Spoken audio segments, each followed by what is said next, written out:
এই যে শুনছো? তোমাকেই বলছি, আমাদের চ্যানেলটি সাবস্ক্রাইব করে দাও না প্লিজ।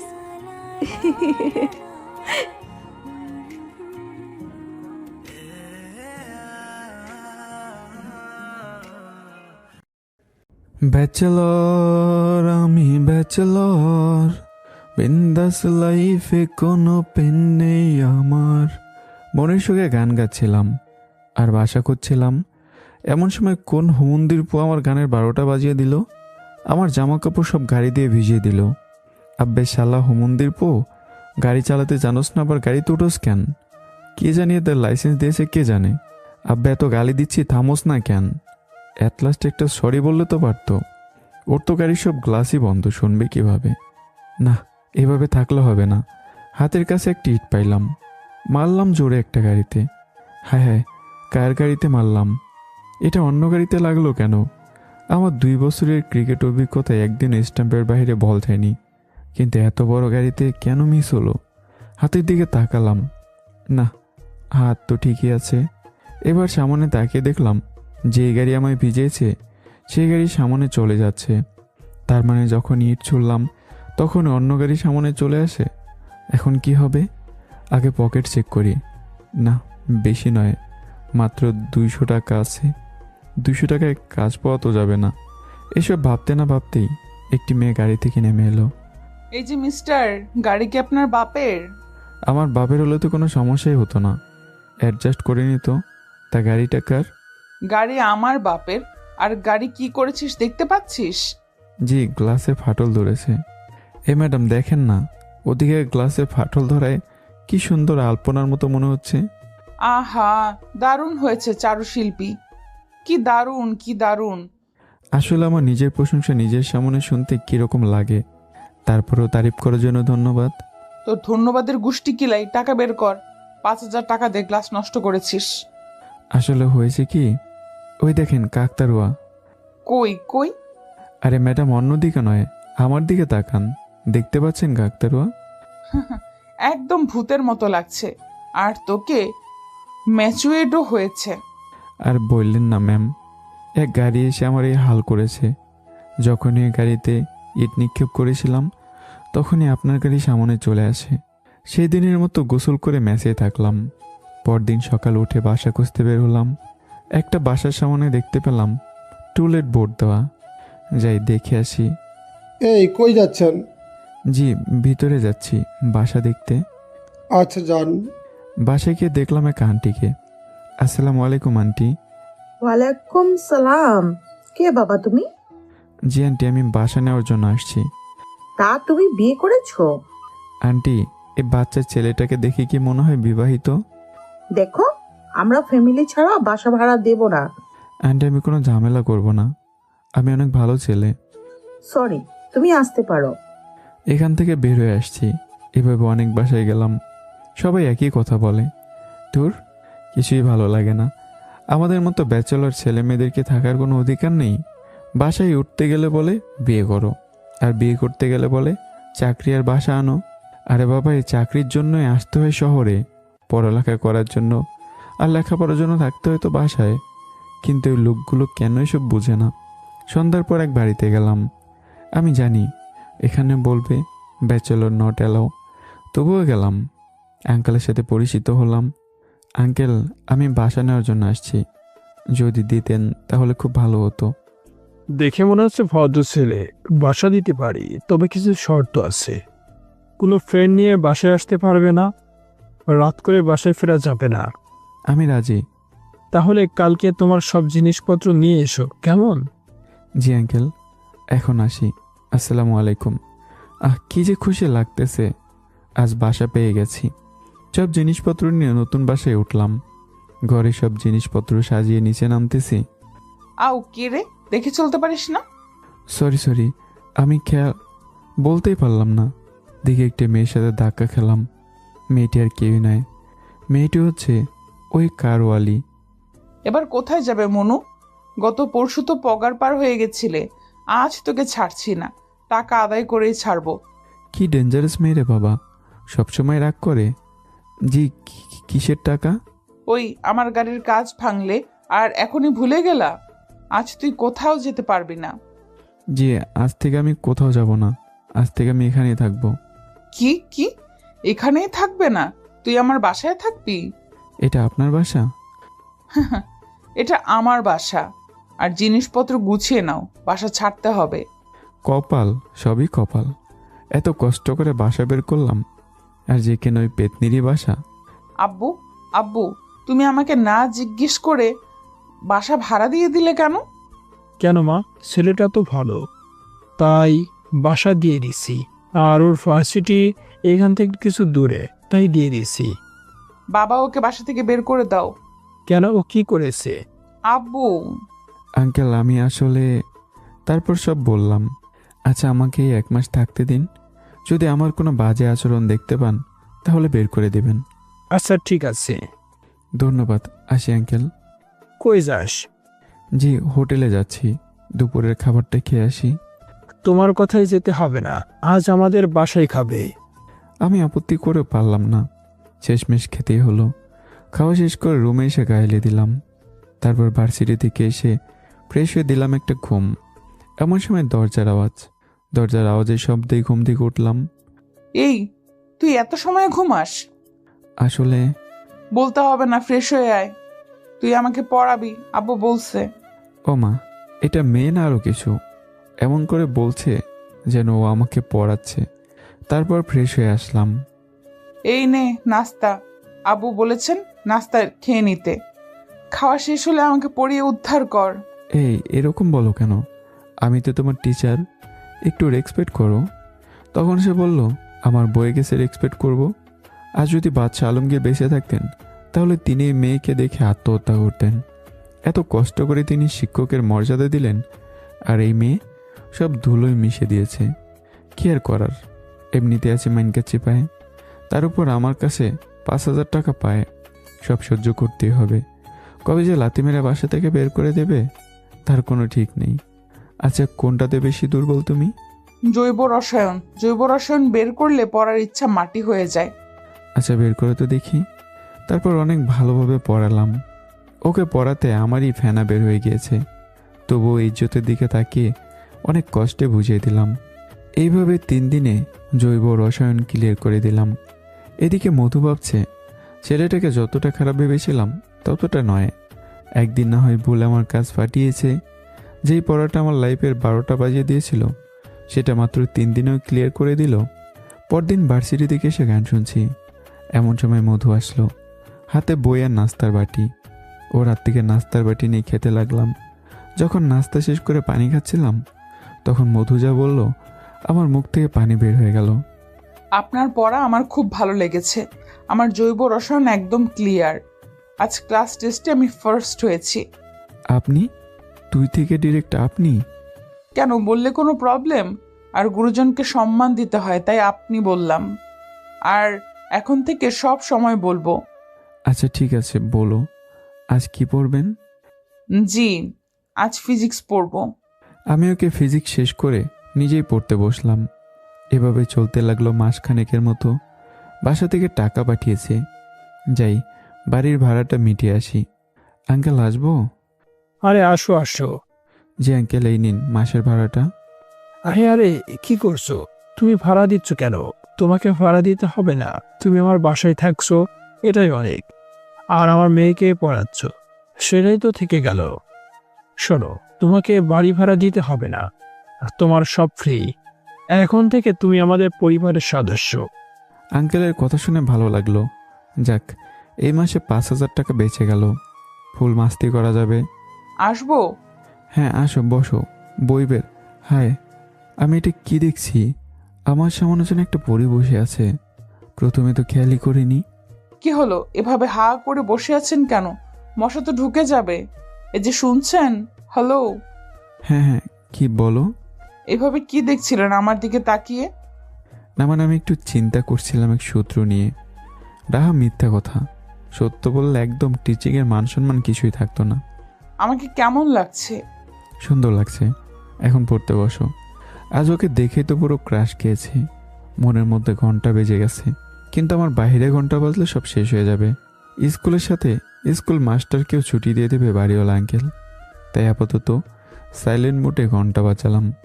আজ আর পড়বো না, গল্প করব। এই মেয়ে বলে কি গল্প করবে? আচ্ছা করো গল্প। গল্প কি আর একা করা যায়? সাথে তুমিও করতে হবে। আমি পারি না। আচ্ছা শোনেন, আপনার গার্লফ্রেন্ড আছে? আরে এ তো কমন, আমার অনেকগুলো গার্লফ্রেন্ড আছে। ফাজলামি করো। অনেকগুলো মানে? মানুষের গার্লফ্রেন্ড থাকে তো একটা, আর তোমার অনেকগুলো? আমি বিশ্বাস করি না। সত্যি আমার অনেকগুলো আছে, এর মাঝে বেস্ট গার্লফ্রেন্ড 2টা আছে। কি বেস্ট গার্লফ্রেন্ড?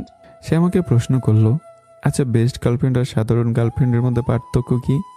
আমি বললাম, আমার বেস্ট গার্লফ্রেন্ডগুলো আমাকে তুই বলে, আমিও তুই বলি।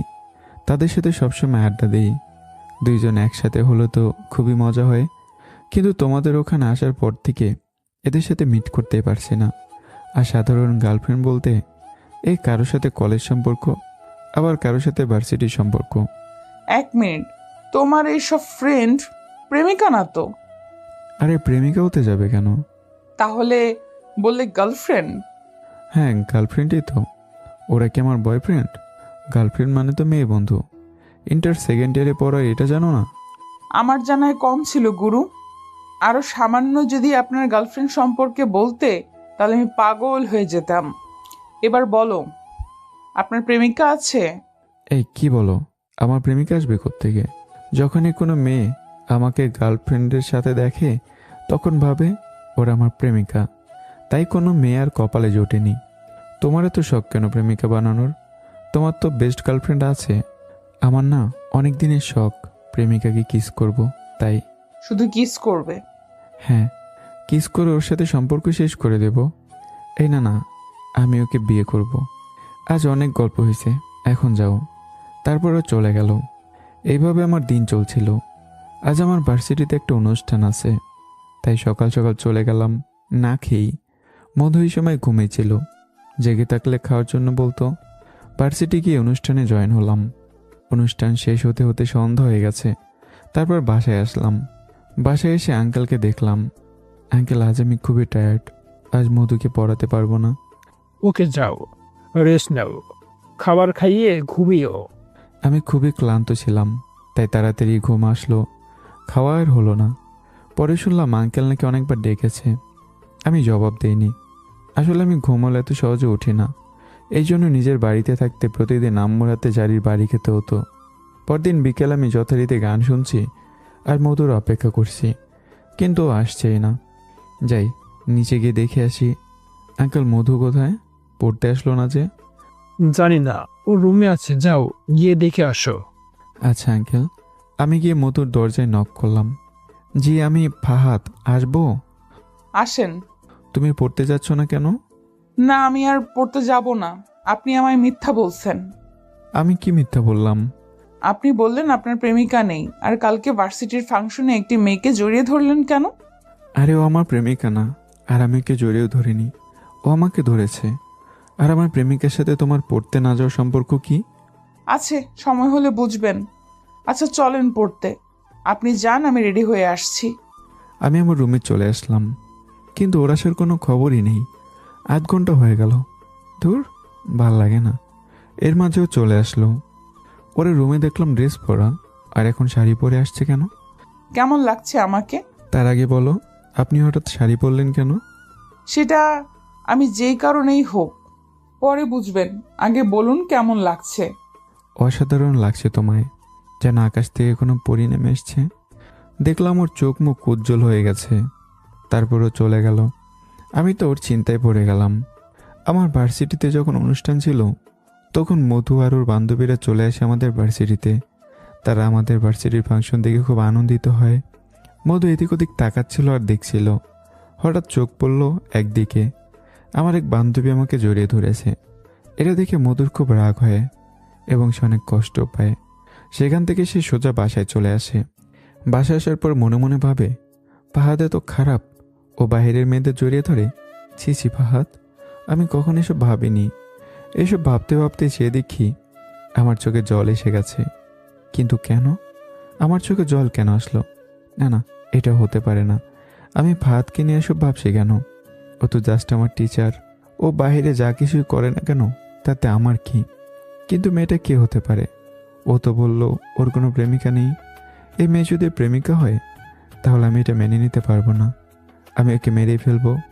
পরক্ষণে আবার ভাবলো, দূর, আমি কি ভাবছি? তাহলে আমি কি ওকে ভালোবেসে ফেললাম নাকি?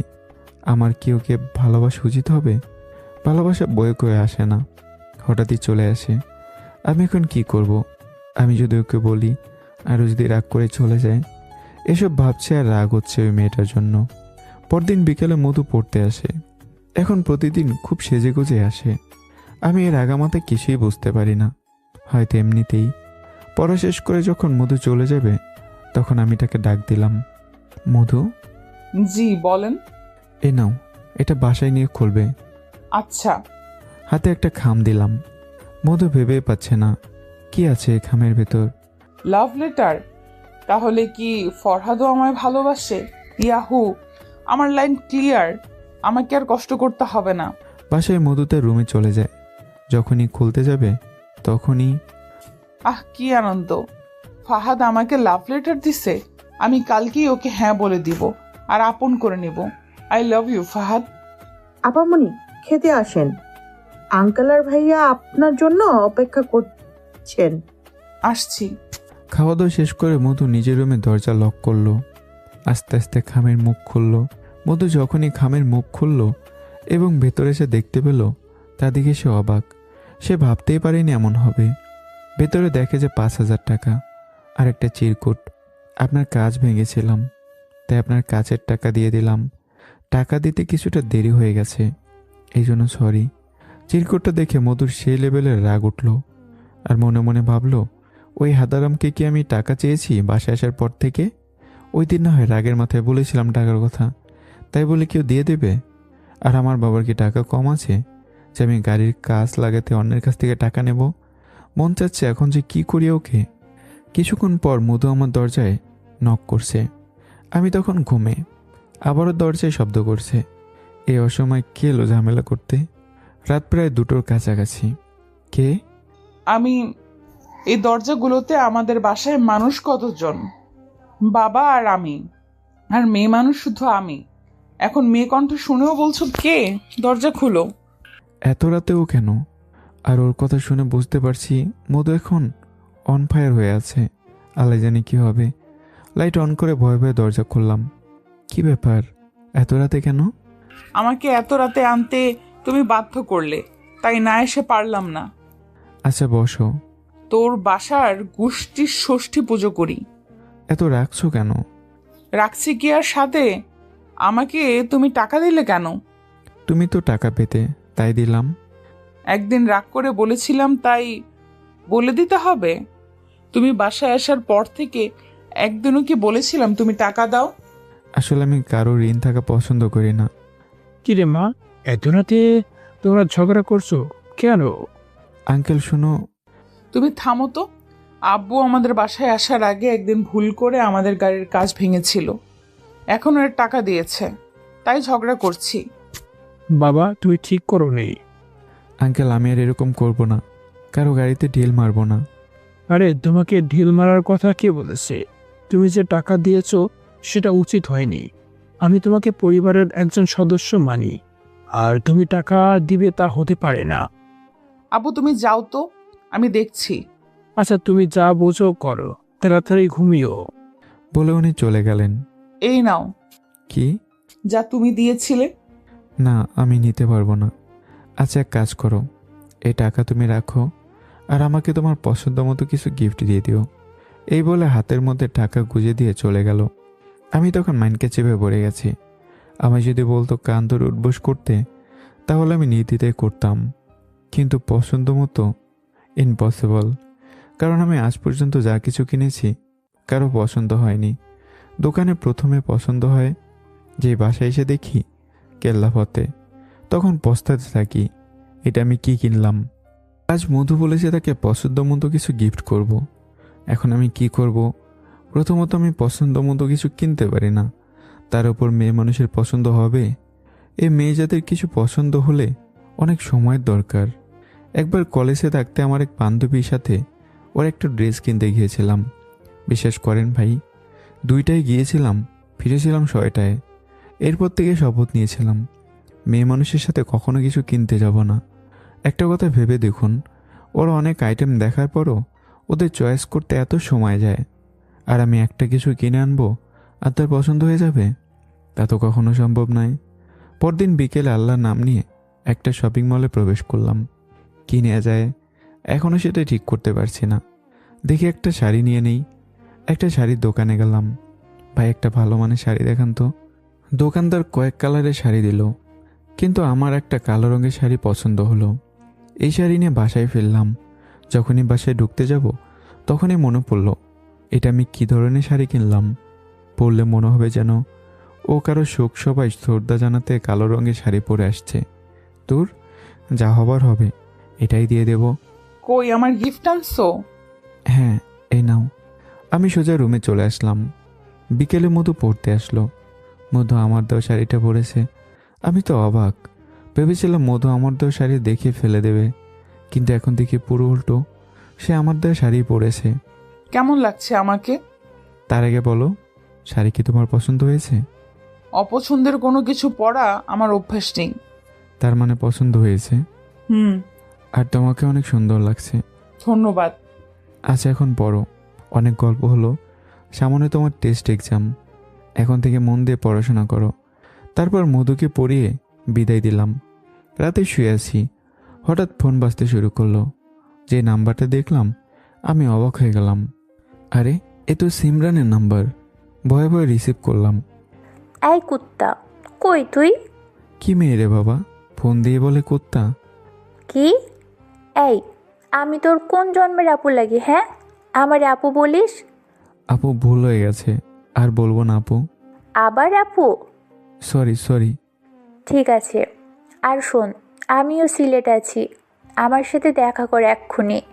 কি, তুই সিলেট? আচ্ছা, দেখা করব। যেখানে বাঘের বয় সেখানে রাত হয়, বুঝলেন না তো? ও হচ্ছে আমার best friend Simran. Best friend হলে কি হবে, জমের সাথে ওর সরাসরি কন্টাক্ট আছে। সবসময় দৌড়ের উপর রাখে। বিকেলে রেডি হয়ে বের হয়ে ওর সাথে দেখা করতে এলাম। তুই হাই তোর কাছে রাখ, আগে বল তুই এখানে আমাকে না জানিয়ে আসলি কেন? বলে আমাকে মারতে লাগলো। সরি রে, আমি কাউকে জানাইনি। তারপর ওর সাথে অনেক গল্প করলাম আর ঘুরলাম। আচ্ছা, আজ অনেক ঘুরলাম, এখন যাই।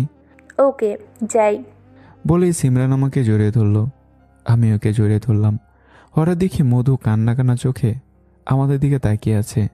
মধু, মধু। ও কিছু না বলেই চলে গেল। কি রে, মেয়েটা তোকে দেখে কান্না করলো কেন? জানি না রে। আমাকে লুকোচ্ছিস? শোন, স্কুল কলেজে থাকতে আমার কারণে তোর কখনো প্রেম কপালে জুটেনি। সবাইকে বলতাম আমিই তোর গার্লফ্রেন্ড। আর কার সাহস আছে তোর সাথে প্রেম করার? কি?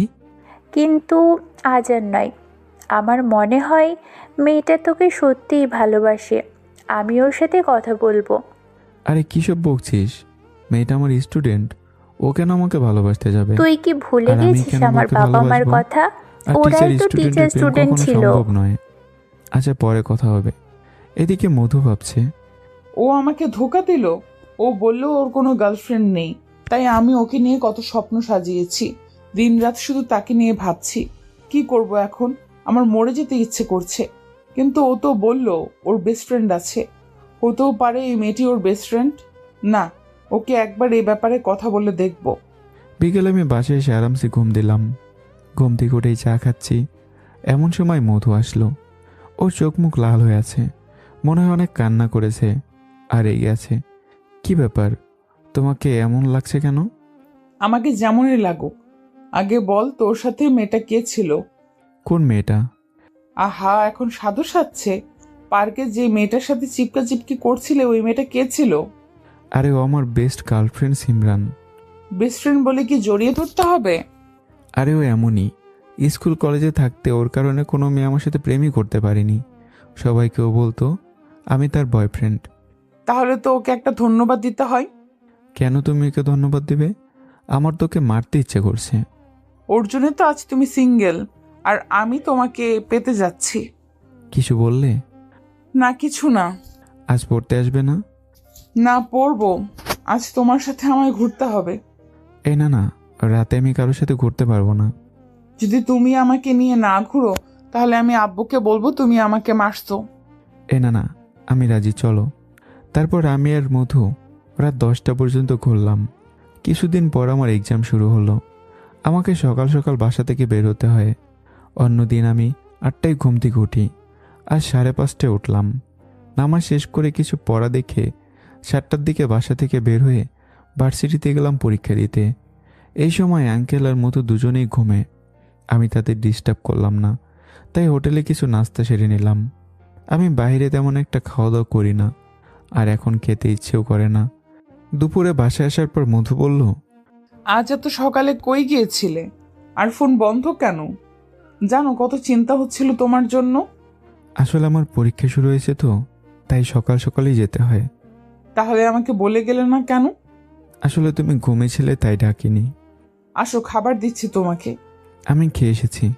মিথ্যে বলে লাভ নেই, আমি জানি তুমি খাওনি। আমি আর কিছু বললাম না, এমনি পেটে খিদা লেগেছে তাই চুপচাপ খেতে গেলাম। পরদিন যথাসময়ে উঠে পড়েছি। এমন সময় দরজায় ঠকঠক শব্দ। দরজা খুলে আমি তো অবাক। আরে তুমি এত সকালে? হ্যাঁ আমি। হাতে কি? খাবার, তোমার জন্য খাবার রান্না করে নিয়ে এসেছি। তুমি খাবার রান্না করতে গেলে কেন? আর তুমি আমার জন্য খামাখা কষ্ট করতে যাবে না? এখন থেকে আমি প্রতিদিন উঠবো আর তোমার জন্য রান্না করব। এই বলে সে আমার হাতে খাবারের বাটি দিয়ে চলে গেল। এই শোনো, শোনো তো। কে শুনে কার কথা? চলে গেল। ও আমার এত কেয়ার করে কেন? ও কি আমাকে ভালোবাসে? না না, এটা কখনো সম্ভবই নয়। আঙ্কেল আমাকে নিজের ছেলের মতো দেখেন। উনি আমাকে পরিবারের সদস্য মানেন। আমি ওনার সাথে বিশ্বাসঘাতকতা করতেই পারবো না। এভাবে চলে গেল সব পরীক্ষা। মধু প্রতিদিন সকালে আমার জন্য খাবার এনে দেয়, আমার খুব কেয়ার করে। পরীক্ষা শেষ হওয়ার পর বন্ধুদের সাথে আড্ডা দিয়ে ফিরতে ফিরতে অনেক রাত হয়ে গেল। বাসায় আসতে আঙ্কেল বলল, কি ব্যাপার ফাহাদ, আজ এত দেরি করে বাসায় ফিরলে কেন?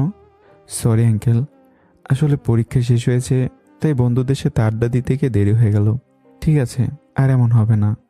তারপর আমি রুমে চলে আসলাম। কিছুক্ষণ পর মধু খাবার নিয়ে আসলো। আজ এত দেরি করলে কেন? আর এত ফোন দিলাম ধরলে না কেন? কই দেখি তো। ফোন বের করে দেখি মধুর 50টা ফোন। সরি, ফোন সাইলেন্ট মোডে ছিল। আর আমি তো বন্ধুদের সাথে খেয়ে এসেছি। তোমার সাথে খাবো বলে আমি খাইনি। তুমি না খেলে আমি কিন্তু খাবো না। আচ্ছা সামান্য খাবো কিন্তু। তারপর ও একটা প্লেটে খাবার দিতে লাগলো। কি ব্যাপার, তুমি খাবে না? হ্যাঁ খাবো, তবে এক প্লেটে। হ্যাঁ। তারপর দুজনে খেতে বসলাম। মধু খাবার হাতে নিয়ে হাত আমার দিকে দিচ্ছে। কি ব্যাপার মধু, খেতে হলে হাত তো মুখের দিকে নিতে হবে। এ কি, আমার মুখের দিকে হাত আনছো কেন? হা করো। কি হলো, হা করো। আমি তোমাকে খাইয়ে দিচ্ছি, প্লিজ হা করো। তারপর আমি হা করলাম। ও আমাকে খাইয়ে দিল। তারপর মধু বলল, আমাকে খাইয়ে দিবে না? আমাকে খাইয়ে দিলে, মনে মনে ভাবলাম, আমাকে খাইয়ে দিল আর আমি যদি না দিই তাহলে ইজ্জতের একটা ব্যাপার তো আছে, তাই না? তাই আমিও মধুকে খাইয়ে দিতে থাকলাম। উহ, কামড় দিলে কেন? Sorry sorry. মধু প্লেট ঘরে নিয়ে গেল। কিছুক্ষণ পর আবার আসলো। কি হলো, এত রাতে আবার আসলে কেন? আঙ্কেল দেখলে কি মনে করবে? আমি তোমাকে কিছু বলতে চাই। হ্যাঁ বলো। তারপর মধু যা বলল তা শুনে আমি অবাক হয়ে গেলাম। আমি যা ভয় পাইছি তাই হলো। আমি কি করে যে বলি তোমাকে, বলতেও সাহস পাচ্ছি না, আবার না বলেও পারছি না। এই কথাটা বলার জন্য আমি ছটফট করছি। আসলে আপনার সাথে থাকতে থাকতে কখন যে আপনাকে ভালোবেসে ফেলেছি। খাইতে গেলে তোমাকে দেখি, বসতে গেলে তোমাকে দেখি, সব জায়গায় শুধু তুমি আর তুমি। আমার হৃদয়ের সবটুকু জায়গা জুড়ে শুধু তুমিই আছো। আমি তোমাকে অনেক অনেক ভালোবাসি। প্লিজ আমাকে ফিরিয়ে দিও না। দেখো, এইসব কিছু তোমার আবেগ, আর এই সম্পর্ক কখনো সম্ভব নয়। আঙ্কেলের বিশ্বাস আমি কখনো ভাঙতে পারবো না। যদি তুমি আমাকে ভালো না বাসো তাহলে আমি মরে যাব। তোমাকে ছাড়া এই পৃথিবীতে বেঁচে থেকে লাভ কি? প্লিজ পাগলামো করো না। তুমি হয়তো আমার রাগ সম্পর্কে জানো না। আমি একবার যাই বলি তা আদায় করেই ছাড়ি। আচ্ছা, আমাকে ভাবতে হবে। আমাকে কিছু সময় দাও। ঠিক আছে, কাল সকালে আমাকে হ্যাঁ উত্তর দিবে। এই বলে মধু চলে গেল। আমি বোকার মতো দাঁড়িয়ে আছি। কি করব ভেবে পাচ্ছি না। আঙ্কেলের কোনো ছেলে নেই বলে আমাকে ছেলে মনে করে। আমাকে তার পরিবারের সদস্য বানিয়েছেন। আর এখন যদি তিনি শোনেন আমি তার মেয়ের সাথে, না না, এটা কখনো হতেই পারে না। আমি আঙ্কেলের বিশ্বাস কখনো ভাঙতে পারবো না। আর এখানে থাকলে সেটা কখনো সম্ভব না। মধু যেভাবে শুরু করেছে তাতে আমিও দুর্বল হয়ে পড়ছি। আমি কেন? যে কেউ মধুকে পছন্দ করবে। আর আমি কোনো মহাপুরুষ নই যে আমি নিজেকে সংযত রাখতে পারবো।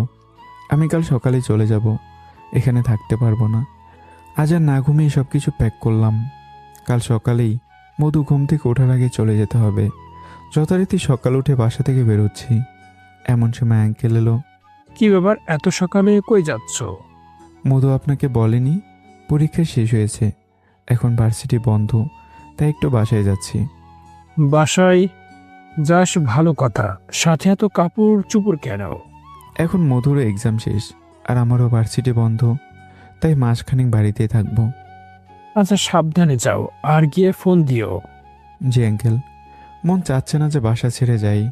সবাইকে কেমন আপন মনে হচ্ছে এদের সাথে রক্তের সম্পর্ক আছে। চলে যেতে ইচ্ছেই করছে না। চোখ দিয়ে পানি বের হয়ে গেল। আরে তুমি কাঁদছো কেন?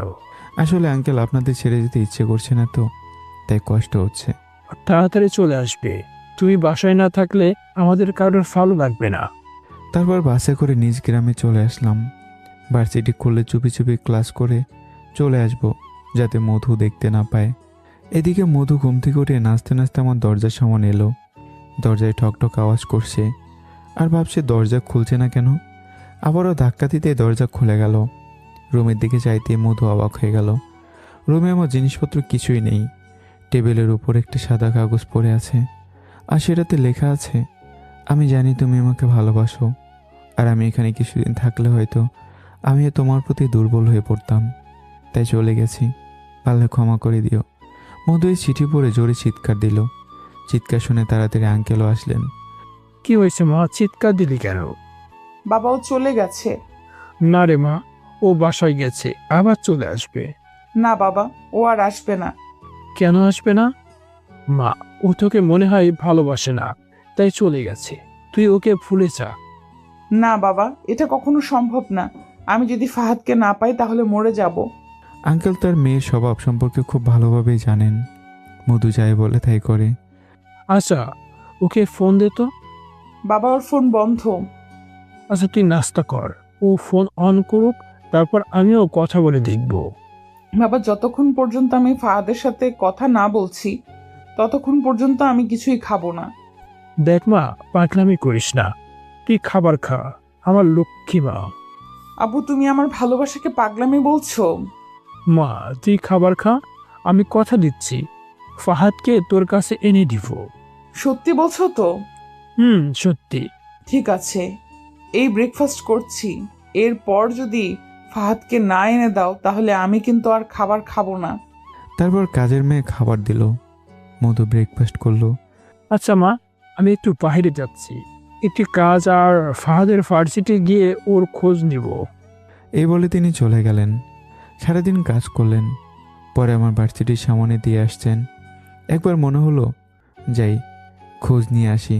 পরে ভাবলাম না থাক, মধু এখনও ছোট, এসব আর আবেগ, দু একদিন একটু একটু এরকম করবে, পরে ঠিক হয়ে যাবে। বাসায় যেতে যেতে অনেক রাত হয়ে গেল। আমি ঘরে প্রবেশ করে দেখলাম মধুর রুম বন্ধ করা। মনে হয় ঘুমিয়ে গেছে। ডাকলাম অনেক, এখনও ঘুমিয়ে গেছে। আবার জাগালে পাগলামও শুরু করবে। কাজের মেয়ে খাবার রেডি করে চলে গেছে তার বাসায়। আমিও খেয়ে ঘুমিয়ে পড়লাম। পরদিন সকালে ঘুম থেকে উঠে বাইরে একটু হাঁটাহাঁটি করে বাসায় গেলাম। কি ব্যাপার, মধু এখনো ঘুম থেকে ওঠেনি? অন্যদিন তো এমন হয় না। মধু, মধু, দরজা খুলো। স্যার, আপামনি কাল দুপুরে না খেয়ে দরজা বন্ধ করে রুমে ঢুকলেন। আমি খেতে ডাকলে উনি বললেন ভালো লাগছে না, তাতেও খেলেন না। কি, 2 বেলা উপহাস আমার মেয়ে? রাবিশ! আমার মেয়ে না খেয়ে আছে আর তুই আমাকে বললে না?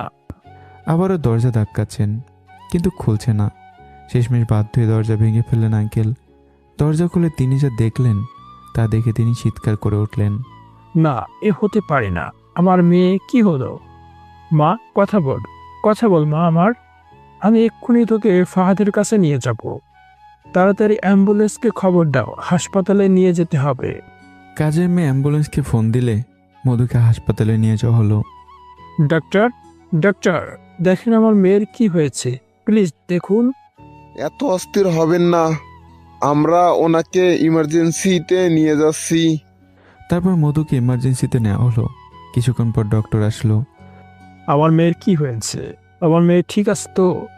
জি, আপনার মেয়ে এখন প্রায় সুস্থ। আমার মনে হচ্ছে তিনি কয়েক বেলা উপোস আর অতিরিক্ত কান্না করার জন্য অজ্ঞান হয়ে গিয়েছেন। আলহামদুলিল্লাহ, ধন্যবাদ ডাক্তার।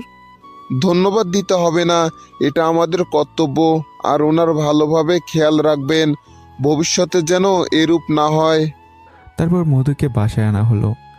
বাবা ফাহাদ কোথায়? আমি ফাহাদের কাছে যাব। মা, আমি তোকে আজই ফাহাদের কাছে নিয়ে যাব। আচ্ছা, ফাহাদের বাসার ঠিকানা বলতো। ফাহাদের বাড়ি সিলেট। সিলেটের কোথায়? সেটা তো জানি না, আর আমি কখনো ওকে জিজ্ঞেস করিনি। শিট, তাহলে যাব কেমনে আমরা? সিলেট কোথায় থাকে, কেমনে যাব? আর এত বড় সিলেট কোথায় খুঁজে বের করব? তাহলে কি আমি আর ফাহাদকে খুঁজে পাবো না? মা, ভেঙে পড়িস না, ফাহাদকে আমরা অবশ্যই খুঁজে পাবো। আমি ভার্সিটির ফ্রেন্ডদের জিজ্ঞাসা করব, তারা কেউ না কেউ তো বলতে পারবে। আর না হলে সে তো মাসখানিকের পর এমনিতেই ভার্সিটি আসবে। আব্বু, আমি এতদিন ওকে ছাড়া থাকতে পারবো না। আমি এক্ষুনি ওদের ভার্সিটি যাচ্ছি। এদিকে আমি মধুকে বলতেই পারছি না। সবসময় মধুর হাসি মাখা মুখটি ভেসে ওঠে। বড্ড মিস করছি মধুকে। তাহলে কি আমি মধুকে ভালোবেসে ফেলেছি? কিন্তু এখন চাইলেও আর সম্ভব নয়। কি মুখে মধুর সামনে যাব? আমি যেতে পারবো না। ভালোবাসতে সবাই জানে, সবার ভালোবাসা হয়, তবে কয়জনের কপালে ভালোবাসার মানুষের সাথে ঘর সংসার করার সুযোগ থাকে? কারো ক্ষেত্রে নয়। আমারটা না হয় থাক। সারাদিন ঘরে বসে থাকি, মধুর কথা খুব মনে পড়ে। না, আজ একটু বাইরে গিয়ে বন্ধুদের সাথে আড্ডা দিয়ে আসি, হয়তো মন ভালো হবে। আড্ডা দিয়ে ভালো লাগলো। এদিকে আঙ্কেল ভার্সিটি এসে আমার পরিচিত ফ্রেন্ডদেরকে আমার কথা জিজ্ঞাসা করলে তারা শুধু বলল আমার বাড়ি সিলেট। তারা আর কিছু জানে না। আব্বু, ফাহাদের বাসার ঠিকানা পেয়েছো? না রে মা, ওর বন্ধুরা বলে শুধু ওর সিলেট বাড়ি, সিলেট, এছাড়া আর কিছুই জানে না। কান্না করতে করতে চলে যায়। আমি মরে যাব। আমি এই জীবন আর রাখবো না। যাকে নিয়ে আমি এই বুকে বাসা বেঁধেছি, যাকে নিয়ে আমি দিনের পর দিন স্বপ্ন দেখেছি, আজ সে অনেক দূরে। সে আমাকে ভালোবাসে না। তাহলে আমি এই জীবন রেখে কি করব? মারে, পাগলামি করিস না। একটা কথা একবার ভেবে দেখিস, তোর কিছু হলে আমি কি নিয়ে বাঁচবো? আমি বড্ড একা হয়ে যাব। তোর মা মারা যাওয়ার পরে আমি তোকে কখনোই কষ্ট দিতে চাইনি। তোর কথা ভেবে আমি দ্বিতীয় বিয়ে করিনি। সৎমা তোকে কষ্ট দিবে বলে আজ তুই কি না আজে বাজে বকছিস? তোর সামান্য কিছু হলে আমি সহ্য করতে পারি না। আর তুই যদি মরে যাস তাহলে আমি কাকে নিয়ে বাঁচবো? আর তুই মরে গেলে তোর ভালোবাসা কি হবে? ফাহাদ তো আর অন্য কাউকে বিয়ে করিনি বা কাউকে ভালোবাসিনি। ও আমার বিশ্বাস রক্ষা করতে গিয়ে চলে গেছে। আমি তোকে আর ফাহাদকে বিয়ে দিব, এই আমি কথা দিলাম। বল, আজ পর্যন্ত তুই আমার কাছে যা চেয়েছিস সব আমি দিয়েছি। কখনো আমার কথায় নড়চড় হয়েছিল? না। তাহলে আজও হবে না। এখন তুই খেয়ে শুয়ে পড়। ঠিক আছে আব্বু। রাতে সে আমার রুমে আসে। আমার রুমে কিছু কাপড় ফেলে এসেছি, সব একসাথে নিতে পারিনি তাই। মধু আমার কাপড়গুলো নিয়ে বুকে জড়িয়ে কাঁদছে। হঠাৎ মধু বাবা বলে চিৎকার দেয়। কি হয়েছে মা, কি হয়েছে? আব্বু, এই দেখো। এটা কি? এটা ফাহাদের ভার্সিটির ক্রীড়া প্রতিযোগিতার ফর্ম, যেখানে ফাহাদের সব ঠিকানা দেওয়া আছে। তাহলে তো খুব ভালো হয়েছে। আমরা কালই ওই বাড়িতে যাব। কাল কেন? আমরা আজই যাব। আচ্ছা, তাহলে রেডি হয়ে নে, আমিও রেডি হচ্ছি। এদিকে বিকেলে আজ আমি পাড়ার ক্রিকেট খেলতে চলে গেলাম। ক্রিকেট খেলা শেষ করে যখনই বাড়ি আসবো তখনই আমার এক বন্ধু বলে ওঠে, মামা চল না ডাব খেয়ে আসি। শালা আজ পর্যন্ত দেখলাম না যে তোর বাড়িতে ডাব গাছ আছে। আমি 1 বছর শহরে যাওয়ায় কি তোর বাড়িতে ডাব গাছ চলে এসেছে? আরে মামা ভুলে গেছিস আগের কথা? না, এসব ছেড়ে দিয়ে আমি এখন ভালো মানুষ হয়ে গেছি। দেখ না কতটুকু দাড়ি হয়েছে, দেখতে একদম হুজুর লাগে। আর আমি করব ডাব চুরি? হুজুর হয়েছিস? আজ আসর মাগরিবের নামাজ কই পড়লি? আর দাড়ি এত সেকা খেয়ে বেকা হয়ে আসিস। তুই ঢোপ দিবে আর আমরা বুঝবো না? তা তো হতে পারে না। এত করে বলছিস যখন চল, কিন্তু এক শর্ত আছে। কি শর্ত? ডাব কিন্তু তোর হবু শ্বশুর বাড়ি থেকে চুরি করব, যাতে ধরা খেলে আমাদের আদরের নীলাভাবি ছুটিয়ে দেয়। এই তুই কি করে জানলে যে চৌধুরী বাড়ির নীলার সাথে আমার রিলেশন চলছে? এই তোরা কেউ ওকে বলেছিস? আমি ওকে বলিনি। এসব খবর আমার জানা আছে মজনু, চল যাই। ভাই ওইখানে না গেলে হয় না? ধরা খেলে ছুটে তো যাব, কিন্তু আমার মান সম্মানের বলিদান দিতে হবে। তারপর আমরা 4 জন গেলাম ডাব চুরি করতে। এই গাছে কে উঠবে? আমাদের জামাইবাবু আছে না, ওনার গাছ, উনি উঠবে না তো কে উঠবে? এই না না, আমি উঠবো না। শালা তোর অভ্যাস ছাড়লি না। আচ্ছা উঠছি। এ চল আমরা যাই, ভাবি ভালোভাবে ওর ক্লাস নিয়েন। এই বলে আমরা চলে আসলাম। এই এগুলো খাবি কিভাবে? কাটবো যে, বটি দা কিছুই তো নেই। চল আমাদের বাসায়, ছাদের উপর দিয়ে বাসায় চলে যাব। তারপর আমরা আমাদের বাসায় আসলাম। বাসার সামনে একটা গাড়ি রাখা। ব্যাপার কি, গাড়ি কেন? দূর, আমার কি, আমরা তো এখন ডাব খাবো। তারপর চুপি চুপি আমার রুমে সবাই প্রবেশ করলাম। ডাব খেয়ে শেষ। এদিকে আম্মু আব্বু চিৎকার করছেন, এখনো বাসায় আসি না কেন? এরকম তো কখনো হয় না। ফোনও তো সাথে নেই যে কল দেব। আম্মু হঠাৎই উপরের তলায় আসলেন। আমার রুমের সামনে এসে শুনতে পেলেন ভিতরে কথা চলছে। এই তুই রুমের ভিতর আর আমরা চিন্তা করে মরছি। আর এই ডাবগুলো কই থেকে এনেছো তোমরা? চুরি করনি তো? আস্তাক ফিরুল্লাহ আম্মু, তুমি এটা ভাবতে পারলে? আচ্ছা নিয়ে আয়, দেখ কি এসেছে। আমি তো নিচে গিয়ে অবাক। মধু আর আঙ্কেল, ওনারা আমার বাসার ঠিকানা কেমনে জানলো? মধু আমাকে দেখে দৌড়ে এসে আমাকে জড়িয়ে ধরে কাঁদতে লাগলো। এখানে সব গুরুজন, আমার কেমন যেন লজ্জা লাগছে। আমি মধুকে জোর করে ছাড়িয়ে নিলাম। হঠাৎই তাকিয়ে দেখি আব্বু রাগে ভেবে আমার দিকে আসছে। ডাব চুরি করেছি জেনে গেল নাকি? আব্বু সোজা এসে আমার গালে থাপ্পড় বসিয়ে দিলেন। আব্বু, মারলে কেন? তুই আমার ছেলে বলতে লজ্জা লাগে? তোর ভিতর কি মন নাই? একটা মেয়েকে কেউ ওইভাবে কষ্ট দিতে পারে? সরি আব্বু। আর হ্যাঁ শোন, আজ রাতে আমি তোদের বিয়ে দেব। জীবন, এদিকে আয় তো। জি আঙ্কেল। আব্বু এখন বিয়ে? আব্বু বলল আমি কিছু শুনতে চাই না। আমি আর কিছু বললাম না, বলে কোনো লাভ হবে না। সোজা এসে আমার রুমে চলে আসলাম। একটু পর মধু আসলো। আমি কি দেখতে খারাপ? কি বলছো এসব? তুমি অনেক সুন্দরী। তাহলে আমাকে কেন ভালোবাসো না? আমাকে ফেলে আসলে কেন? আসলে আমি ধীরে ধীরে তোমার প্রেমে পড়ে যাচ্ছি, আর এসব শুনলে আঙ্কেল কষ্ট পাবেন, তাই আমি চলে আসছি। এখন কি আমাকে ভালোবাসবে? হুম। তাহলে জড়িয়ে ধরো। আগে বিয়ে হয়ে যাক, পরে ধরবো। কিছুক্ষণ পর জীবন কাপড় নিয়ে আসলো। রাতে আমার বিয়ে হয়ে গেল। আমি ছাদে বসে আছি বন্ধুদের সাথে। এমন সময় রনি আসলো। তোরা হারামির দল আমাকে ফেলে এসে ঠিকই করিসনি। একটুর জন্য বেঁচে ফিরে আসছি, না হলে ও আমার ইজ্জত লুটে নিত। আরে রাখ তো বাজে খবর। এর থেকে তাজা খবর হয়েছে একটু আগে ফাহাদের বিয়ে হয়েছে। কি? তারপর সব বন্ধুরা আমাকে বাসর ঘরে নিয়ে গেল। বাসর ঘরে যা, ভালোভাবে বাসর করিস। আজ তোর বাসর বলে কিছু বললাম না, কিন্তু তোর হিসাবটা পরে নিব। আর হ্যাঁ, আজ কিন্তু বিড়াল মারবি। এই এদিকে আয়। কি? তোর ভাইকে এত ভীতু মনে হয়? হ্যাঁ, আমি একটা নিরীহ বিড়াল মারবো? আমি বিড়াল মেরে হাত গন্ধ করতে চাই না। মনে নেই তোর, কলেজে থাকতে আমি একা একটা কুত্তাকে মারলাম?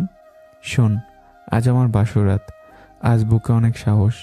তুই যা, বাঘ ভাল্লুক নিয়ে আয়, দেখবি তোর ভাই কেমন স্টাইল করে মারে। বন্ধু, শুধু বুকে সাহস থাকলে হয় না, যতটুকু সাহস আছে তার থেকে বেশি শক্তি লাগবে। দেখ, আমার 3 প্যাক আছে, কিছুদিন যেতে দে, একদম ফুল 6 প্যাক বানিয়ে ফেলবো। তার আর সুযোগ নাই মেরে পেয়ারে দোস্ত, তুই এখন যা। তারপর আমার সব বন্ধুরা আমাকে বাসার ঘরে ঠেলে দিল। মধু খাটের উপর ঘোমটা দিয়ে বসে আছে। আমার খুব ভয় করছে। কি রাগে মেরে বাবা, তার উপর মেয়েটাকে কষ্ট যা দিয়েছি, এখন যদি কিছু করে আমি শেষ। বাইরে বন্ধুদের সাথে যতটুকু চাপাবাজি করেছি, এখন এর সামান্য হলেও হবে।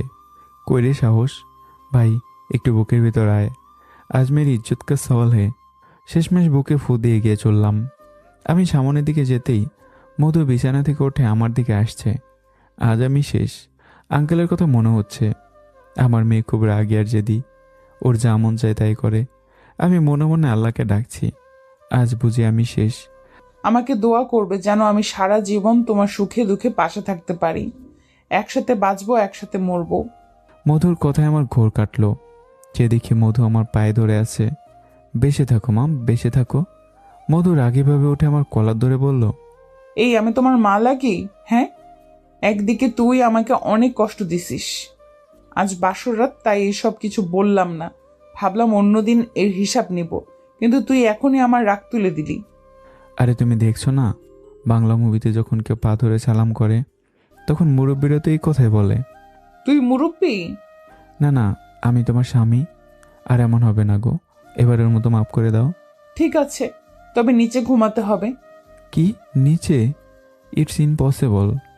ভালোই ভালোই বলছি, নিচে ঘুমাও। কি আর করার, নিচেই ঘুমাতে হলো। এরে মনে পড়েছে, বন্ধুরা বলল বিড়াল মারতে, আমাকে এখন বিড়াল মারতে হবে। কিন্তু যদি কামড় দেয়, শুনেছি বিড়াল কামড় দিলে শরীরে বাচ্চা হয়ে যায়। আমি এখন কি করব? আমিও হাল ছাড়ার পাত্র নই। বিড়াল, তুই যেখানে আছিস বেরিয়ে আয়, আজ তুই শেষ। আলমারিতে আমার ক্রিকেট খেলা সরঞ্জাম ছিল, ওগুলো পড়লে বিড়াল কামড় দিতে পারবে না। আলমারি খুলে পায়ে প্যাড পরলাম, হাতে গ্লাভস আর মাথায় হেলমেট। হ্যাঁ, ইটস পারফেক্ট। আর বিড়াল কামড় দিতে পারবে না। এবার হাতে একটা ব্যাট নিলাম, ঘরের সব কোনাকুনি সার্চ করছি, কোথাও বিড়াল পাচ্ছি না। তোর হালার পুক, বিড়াল গেল কই? নাকি আমার রেডি হওয়া দেখে পালাইছে? এমন সময় দেখি মধু বলে উঠল, এই কি করছো? এই রাতে তুমি ক্রিকেট খেলবে? জীবনে তো দেখিনি ব্যাট হাতে নিতে, আর আজ এই রাতে এইভাবে ড্রেস পরলা কেন? শালা গেল কই? দেখি খাটের নিচে আছে নাকি। এই কি খুঁজছো? তুমি এখানে বিড়াল দেখেছো? তুমি বিড়াল দিয়ে কি করবে? আর বলো না, বন্ধুরা বললো বাসরাতে বিড়াল না মারলে নাকি আমি কাপুরুষ। আমি ওদের দেখাই দিব যে আমি বীর পুরুষ। আমার কথা শুনে মধু হাসতে হাসতে শেষ। তা এই প্রিপারেশন কেন? Safety my dear wife, safety. তোমার স্বামী অনেক চালাক বুঝছো, বিড়াল যাতে কামড় না দেয় তাই এই ধরনের সুরক্ষা। আমার কথা শুনে মধু হাসবে নাকি কাঁদবে কিছুই বুঝতে পারছে না। এই বুদ্ধু, এদিকে আসো। কি? এগুলো খুলে আসো, আর আমি শিখাচ্ছি বিড়াল কেমন করে মারতে হয়। তুমি বিড়াল মারছো আগে? যাও তাড়াতাড়ি আসো। তারপর মধু আমাকে বিড়াল মারা শেখালো। পরদিন সকালে ঘুম ভাঙার পর দেখি মধু আমাকে জড়িয়ে ধরে শুয়ে আছে। আমি ওকে না জাগিয়ে এনজয় করতে লাগলাম। কিছুক্ষণের মধ্যে মধু জেগে উঠল। কি ব্যাপার, এভাবে তাকিয়ে কি দেখছো? আমি আমার বউকে দেখছি, তাতে তোমার কি? মধু লজ্জা পেয়ে উঠে গেল। তারপর আমরা ফ্রেশ হয়ে খেতে গেলাম। এইভাবে সপ্তাহখানিক কেটে গেল। আম্মা আমার ভার্সিটি খুলে গেছে, আর মধু ভার্সিটির পরীক্ষার প্রিপারেশন নেবে, তাই আমাদের যেতে হবে। এত তাড়াতাড়ি চলে যাবে? আবার সময় পেলেই চলে আসবো। আচ্ছা ঠিক আছে, বিকালে যাবে। আচ্ছা। তারপর বিকেল আমরা রেডি হয়ে বেরিয়ে পড়লাম সিলেটের উদ্দেশ্যে। রাতে মধুদের বাসায় থুকু শ্বশুরবাড়িতে চলে আসলাম। মধু, আমি বলি কি, আমরা একটা বাসা দেখি, ওখানে চলে যাব। এখানে থাকলে মানুষ ঘর জামাই ডাকবে। তোমার কি কমন সেন্স বলতে কিছু নাই? আমি চলে গেলে আব্বুকে কে দেখবে? আমি আর তুমি ছাড়া আব্বুর আর কেউ নেই। আর কার এত বড় সাহস তোমাকে ঘর জামাই বলবে? শোনো, তুমি যদি বলো তাহলে আব্বুকে বলে আমি এই বাড়ি তোমার নামে করে দেব। তবু এই কথা বলো না প্লিজ, আমি আব্বুকে ছাড়া থাকতে পারবো না। আচ্ছা ঠিক আছে, আমি এখানে থাকবো, আর তোমাকে আমার বাড়ি করে দিতে হবে না। এভাবে আমাদের সুখে খুনসুটিতে সংসার চলতে লাগলো।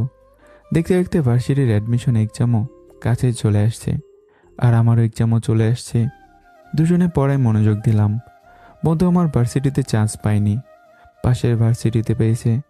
আমি আর আঙ্কেল অনেক খুশি মধুর এই সাফল্য দেখে। আমি মিষ্টি নিয়ে এসে দেখি মধু মন খারাপ করে বসে আছে। কি ব্যাপার, এই খুশির দিনে তোমার মন খারাপ কেন? তোমার ভার্সিটিতে আমার চান্স হয়নি, আমি ওখানে যাব না। পাগলামো করো না, ভাগ্য ভালো দূরের কোনো ভার্সিটিতে হয়নি। এই ভার্সিটি আমার ভার্সিটির একদম পাশেই। তুমি ভর্তি হও প্লিজ। আমি আর আঙ্কেল মধুকে অনেক বুঝিয়ে ভার্সিটি ভর্তি করালাম। মধুর ভার্সিটির মাসখানেক হচ্ছে। প্রতিদিন আমি ওকে নিয়ে তার ভার্সিটি নামিয়ে দিয়ে আমার ভার্সিটি আসি, আবার গিয়ে নিয়ে আসি। আজ আমার ভার্সিটির ক্লাস হয়নি। ভাবলাম মধুর ভার্সিটিতে যাই, আর ক্লাস না থাকলে একটু ঘোরাঘুরি করব। মধুর ভার্সিটিতে প্রবেশ করেই ওদের ডিপার্টমেন্টের সামনে গিয়ে একটা মেয়েকে জিজ্ঞাসা করলাম, মধু কি ক্লাসে আছে? ও কিছুক্ষণ পরে সে বলল, মধু ক্লাসে নেই। তাহলে গেল কোথায়? নাকি বাসায় চলে গেল। আমিও বাসায় চলে যাই। যখনই ভার্সিটির গেটের কাছে আসলাম, হঠাৎ চোখ একটি গাছের নিচে আটকে যায়। এটা তো মধু, কিন্তু ওর সাথে ওই ছেলেটা কে? না না, মধু এটা কেমন করে করতে পারলো? মধু আমাকে বলতো ভার্সিটিতে গিয়ে যেন কোনো মেয়ের সাথে কথা না বলি, আর সে কোনো ছেলের সাথে কথা বলবে না। আমি আমার কথা ঠিকই পালন করছি, কিন্তু ও কি করলো? ও তো আমাকে ধোঁকা দিচ্ছে। এখানে আর এক মুহূর্ত থাকতে পারলাম না। সোজা বাসায় চলে আসলাম। কোনো কিছু করতে মন চাইছে না, কিছু ভালো লাগছে না। এসব ভাবতে ভাবতে বিছানায় শুয়ে পড়লাম, কিন্তু ঘুম আর আসছে না। আসবে বা কী করে? এত কিছু ভাবতে থাকলে ঘুম কি করে হয়? হঠাৎ দরজা খোলার আওয়াজ শুনতে পেলাম। আমি ঘুমের ভান করে শুয়ে রইলাম। বুঝলাম মধু আসছে। এই শোনো। আমি নিশ্চুপ। কয়েকবার ডাকার পর উঠলাম। কি হয়েছে? তুমি আমাকে আনতে গেলে না কেন? আর এই অবেলায় শুয়ে আছো কেন? একটু মাথা ব্যথা করছে, তাই ক্লাস না করে বাসায় চলে আসলাম। আচ্ছা। এই বলে মধু ওয়াশরুমে চলে গেল। মধু একবারের জন্য আমাকে জিজ্ঞাসা করলো না আমার মাথা ব্যথা কমেছে কিনা বা ডক্টরের কাছে গিয়েছি কিনা। মনে হয় ভুলে গেছে। ভাবতে ভাবতে কখন যে ঘুমিয়ে পড়েছে বুঝতে পারিনি। যখন ঘুম ভাঙলো, ঘড়িতে তাকে দেখি 8টা বাজে। মধু একবারের জন্য আমাকে খাবারের জন্য ডাকলো না। খুব কষ্ট হচ্ছে। হঠাৎ মধু আসলো। ঘুম ভাঙলো তোমার? তোমার মাথা ব্যথা করছে তাই ডাকিনি। ফ্রেশ হয়ে এসো, আমি ভাত নিয়ে আসছি। আমি ফ্রেশ হয়ে টেবিলে বসলাম। মধু আমার প্লেটে ভাত বেড়ে দিচ্ছে। প্লেট একটা কেন, 2টাই না নাও। আমি জানি তুমি আমাকে ছাড়া খাবার খাবে না। না, তুমি খাও। বাবার জোরাজোরিতে আমি খেয়ে নিয়েছি। ও আচ্ছা। এক প্রকার লজ্জা পেয়ে গেলাম, আর খুব কষ্ট পেলাম। একসময় মধু আমাকে ছাড়া কিছুই খেত না, আজ দিব্যি খেয়ে নিল। আমার খাওয়ার ইচ্ছেটাই মিটে গেল, কিন্তু এক প্রকার জোর করে খেয়ে শুয়ে পড়লাম। আজ আর পড়তে ভালো লাগছে না। মধু কিছুক্ষণ পরে শুতে আসলো। আমি বিছানার এক সাইডে চলে গেলাম। কি হলো তোমার? আজ সারা দিন আমার সাথে ভালোভাবে কথা বলছো না। কি হয়েছে তোমার? না কিছু না, এমনিতেই কিছু ভালো লাগছে না। তোমার মাথা ব্যথা কমেছে? এখন মনে হলো। আমি জিজ্ঞেস করতে চাইছিলাম, ওয়াশরুম থেকে এসে দেখি তুমি ঘুমায় গেছো, তাই ডাকিনি। ও আচ্ছা। পরদিন সকালে ঘুম থেকে উঠে দেখি মধু আমার পাশে নেই। কোথায় গেল? ঘড়ির দিকে তাকিয়ে দেখলাম সকাল 8টা বেজে গেছে। মধু মনে হয় রান্না করছে। আমি ফ্রেশ হয়ে নিচে গেলাম, কিন্তু মধুকে রান্নাঘরে দেখলাম না।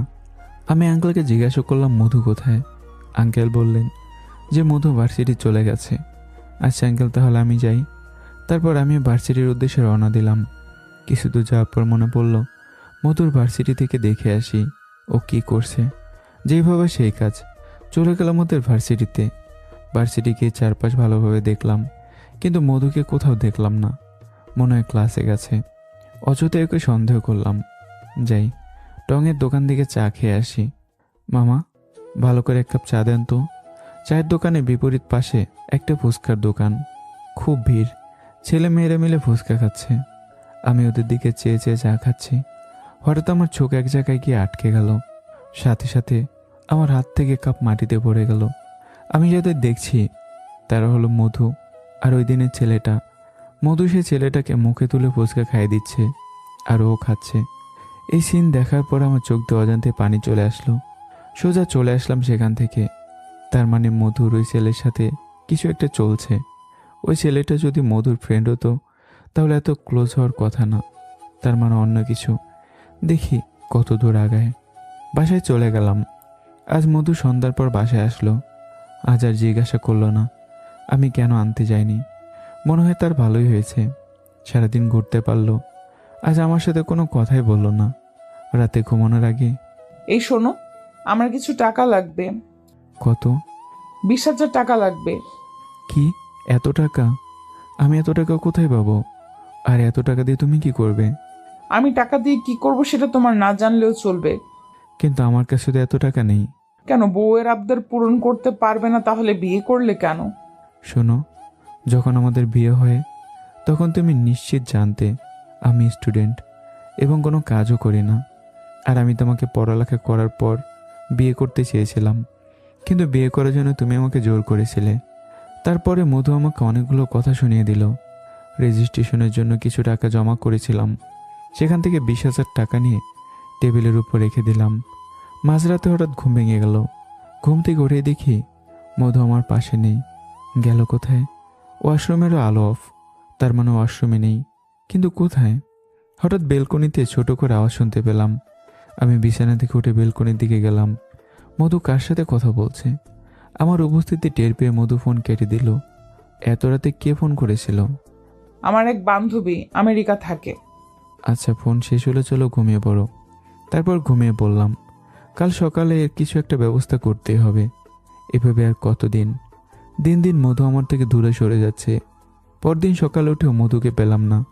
টেবিলের উপর টাকাও নেই, তার মানে মধু টাকা নিয়ে চলে গেছে। আসো কাজ, আজ এর একটা বিহিত করতেই হবে। আজও রেডি হয়ে মধুর ভার্সিটির দিকে যাচ্ছি। হঠাৎ ফোন এলো। ভার্সিটির ফ্রেন্ড ফোন দিয়েছে। কিরে হারামি, কই তুই? আমি তো বাসায় রে। কেন বাসায় কেন? তাড়াতাড়ি ভার্সিটিতে আয়। না রে, আসতে পারবো না, আজ আমার একটা কাজ আছে। তবে আজ ভার্সিটিতে ইম্পর্টেন্ট ক্লাস আছে। আচ্ছা, আসছি। সেখান থেকে আমি সোজা ভার্সিটি চলে গেলাম। ভার্সিটিতে ঢোকা মাত্রই আমার ফ্রেন্ডরা সবাই একসাথে বলে উঠল, happy birthday my dear friend Fahad. আমি তো অবাক।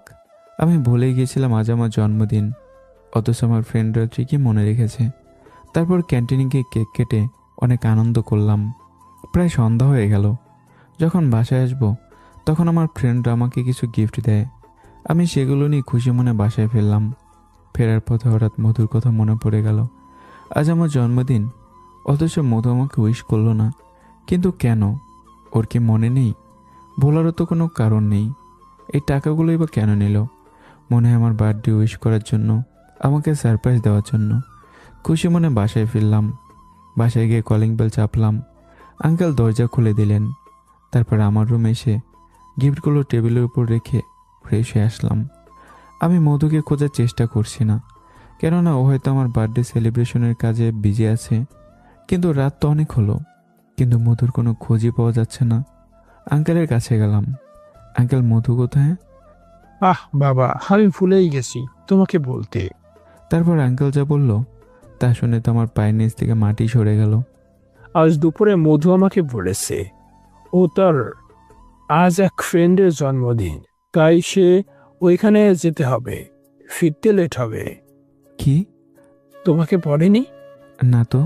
আচ্ছা, কার জন্মদিনে গেছে? নাম কি? কি যেন বললো ও, হ্যাঁ, সুভাষ নামের এক ফ্রেন্ড। আঙ্কেলের কথা শুনে মাথায় আকাশ ভেঙে পড়ল। বুকটা ফেটে চৌচির হয়ে যাচ্ছে। মনে হচ্ছে কলিজাটা কেউ টান দিয়ে ছিঁড়ে ফেলতেছে। আজ আমার জন্মদিন, অথচ আমার বউ, আমার ভালোবাসার মানুষ, যাকে ছেড়ে এক মুহূর্ত তার কাটে না, সে অন্য পুরুষের জন্মদিন পালন করতে গেছে।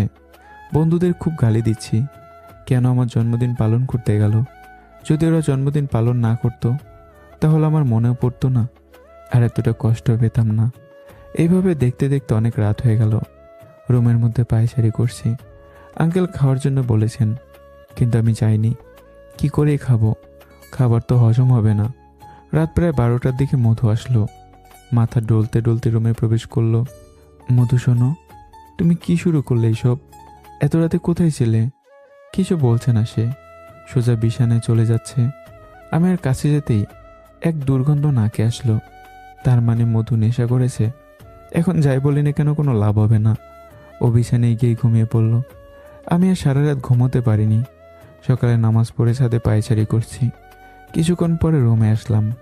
এসে দেখি মধু ফ্রেশ হয়ে বসে আছে। আমি যাওয়া মাত্র নাস্তা দিয়ে দিল। নাস্তা করে রুমে এসে বসলাম।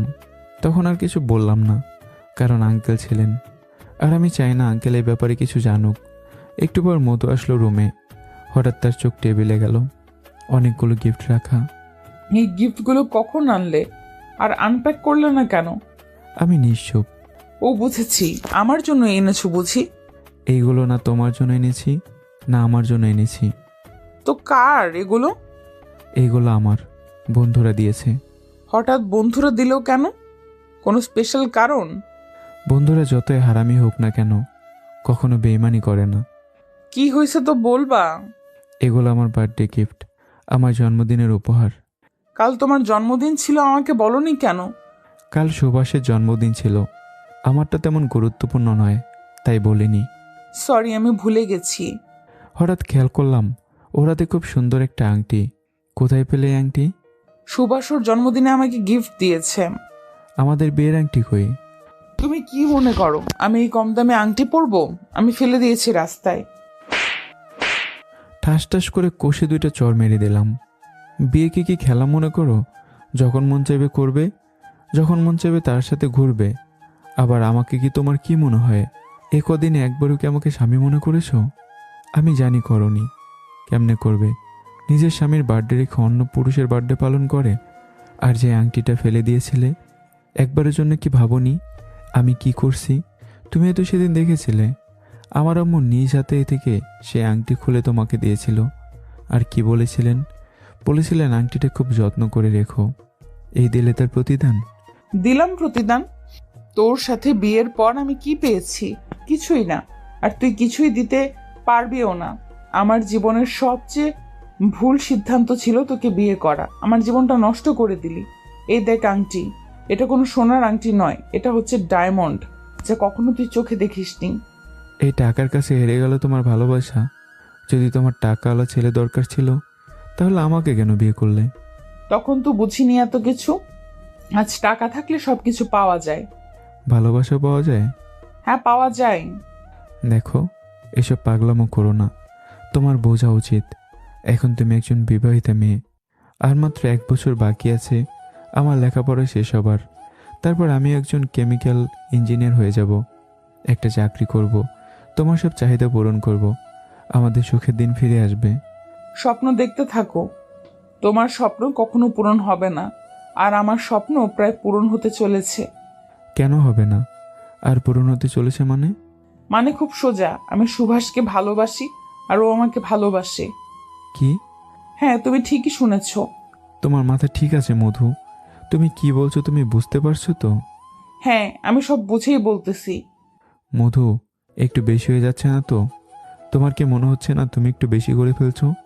না, আমি একটুও বেশি বলিনি। আর এইভাবে তোমার সাথে আমার সংসার করা সম্ভব না। তাহলে কিভাবে সম্ভব? তোমার সাথে কোনোভাবেই সম্ভব নয়। তুমি আমাকে কি দিয়েছো? আমার কি চাহিদা পূরণ করেছো তুমি? কিছুই নয়। তোমার জন্য আমি আমার ফ্রেন্ডদের সামনে মুখ দেখাতে পারিনি।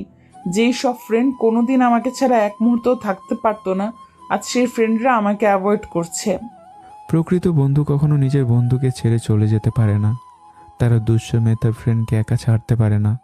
ওরা তোমার আসল ফ্রেন্ড না। আমার ফ্রেন্ডদেরকে নিয়ে কোনো ধরনের আজে বাজে মন্তব্য করবে না। Please try to understand. তুমি এভাবে আমাদের সুখের সংসারটা ভেঙে দিও না, প্লিজ। হ্যাঁ, সুখের সংসার। তোমার কাছে সুখের সংসার হলে আমার কাছে মোটেও সুখের সংসার না। এমন সময় মধু বলল, আমি চাই তুমি আমাদের মাঝ থেকে সরে যাও। তুমি সরে গেলে আমি সুভাষকে বিয়ে করে ফেলবো। এটা শুনে আমি আর এক মুহূর্ত দাঁড়িয়ে থাকতে পারলাম না। বাসা থেকে বের হয়ে ভার্সিটি চলে আসলাম। কিরে বন্ধু, আজ হঠাৎ হলে কি মনে করে? না, এমনিতেই তোদের সাথে আড্ডা দেওয়া যাবে তাই চলে আসলাম। আজ এখানেই থাকবো। আরে, এত খুশির খবর? ওরা সবাই যে যার মতো আড্ডা দিচ্ছে, আমি রুমে বসে সিগারেট টানছি। মন খারাপ? না, এমনিতেই ভালো লাগছে না। শোন, আমাদের কিছু লুকাবি না, সব বল কি হয়েছে। আসলে বন্ধু, আমি বিয়ে করেছি অনেক দিন হয়েছে। এ কথা শোনার পর ওরা আমাকে মারতে শুরু করলো। আর এরা সবটুকু শোন, তারপর মারিস। তারপর ওদের সব বললাম। আমার কথা শুনে ওরা সবাই অবাক। বন্ধু, ফাইনাল পরীক্ষার ডেট দিয়ে দিছে, আগামী মাসে পরীক্ষা। আব্বে শালা, আমি আছি টেনশনে আর তুই আসিস পড়া নিয়ে। আসলে সব বেশে এরকম দু একটা হারামি থাকে। কি করা যায় বন্ধু এখন? আমি ওকে খুব ভালোবাসি, আর মধু অন্য কারো হবে সেটা আমি মানতে পারছি না। প্লিজ তোরা কিছু কর। এক কাজ করি, যার সাথে মধুর রিলেশন তাকে একটু ধুয়ে দেই। আইডিয়া খারাপ না। হঠাৎ ফোন এলো, দেখে আঙ্কেল ফোন করেছে। Hello uncle. ফাহাদ, তুমি যেখানে থাকো না কেন, তাড়াতাড়ি আল হারামাইন হাসপাতালে চলে আসো। আঙ্কেল কি হয়েছে? মধু হাসপাতালে। এ কথা শোনার পর আমি দ্রুত হল থেকে বেরোচ্ছি। যেতে যেতে 2 ঘন্টা লেগে গেল। আঙ্কেল কি হয়েছে মধুর? আমিও কিছু বুঝতেছি না। হঠাৎ মধু মাথা ঘুরে পড়ে অজ্ঞান হয়ে গেল, তাই ডাক্তারের কাছে নিয়ে এলাম। ডক্টর কি বলেছে? এখনো কিছু বলেনি। আপনি রুগীর কি হন? জি, আমি বাবা হই, আরও আমার জামাই। আমার মেয়ের কি অবস্থা? তাহলে আগে মিষ্টি খাওয়ান, মিষ্টি না খাওয়ালে কিছু বলবো না। দেখেন, এমনিতে অনেক টেনশনে আছি, তার উপর আপনি মজা করছেন। প্লিজ বলেন, মধুর কি হয়েছে? মধু মা হতে চলেছে। হ্যাঁ, সত্যি? আপনি দাঁড়ান, আমি এক্ষুনি মিষ্টি নিয়ে আসছি। তারপর ডক্টরকে মিষ্টি খাইয়ে আমি মধুকে দেখতে গেলাম রুমে। আঙ্কেল ওর পাশে বসে আছেন। মধুর মুখ দেখে বোঝা যাচ্ছে সে মা হওয়াতে মোটেও খুশি না। আমি রুমে যেতেই মুখ অন্যদিকে ঘুরিয়ে নিল। এখন কেমন আছো? খুব আস্তেই বলল। আঙ্কেল বসা, তাই ফর্মালিটির জন্য বলেছে মনে হয়। ডাক্তার, মধুকে বাসায় নিতে পারবো? হ্যাঁ, নিতে পারবেন। আর এখন থেকে মধুকে কোন ধরনের কাজ করতে দিবেন না। জি অবশ্যই। তারপর আমরা মধুকে নিয়ে বাসায় আসলাম। রুমে যাচ্ছি, হঠাৎ বললেন, ফাহাদ, ডাক্তার কি বললো মনে নেই? জি আছে, মধুকে কোনো কাজ করতে দেওয়া যাবে না। তাহলে ও যে শিবে উপরে উঠবে, এতে মধুর অনেক কষ্ট হবে। যাও, কোলে করে নিয়ে যাও। জি আঙ্কেল। তারপর মধুকে কোলে করে রুমে নিয়ে গেলাম। এই কয়েকদিনে মধু বাহিরে যায়নি। সুভাষ মাঝে মাঝে কল দিত। আমি কিছু বললে আমার সাথে ঝগড়া শুরু করে দিত। আমি শুধুমাত্র আমার বাচ্চার দিকে চেয়ে এসব সহ্য করছি। দেখতে দেখতে আমার এক্সামও চলে আসলো। আমি লেখাপড়ায় ফোকাস দিলাম। নানা টেনশনের মাঝেও পরীক্ষাটা ভালোভাবে শেষ করলাম। আমাদের ডিপার্টমেন্টের সবাই ক্যাম্পাসে বসে আছি। সবাই বলল, আজ এখান থেকেই ঘুরতে যাব। চল ঘুরতে যাব, কিন্তু কোথায়? চল না, জাফলং থেকে ঘুরে আসি। আজ রাত সেখানেই থাকবো, একটু মজা করব। এখন আর পড়ার প্যারাটা নেই। সবাই রাজি? এই আইনস্টাইনের বাচ্চা, তুই কি যাবি? আর হাতে কি?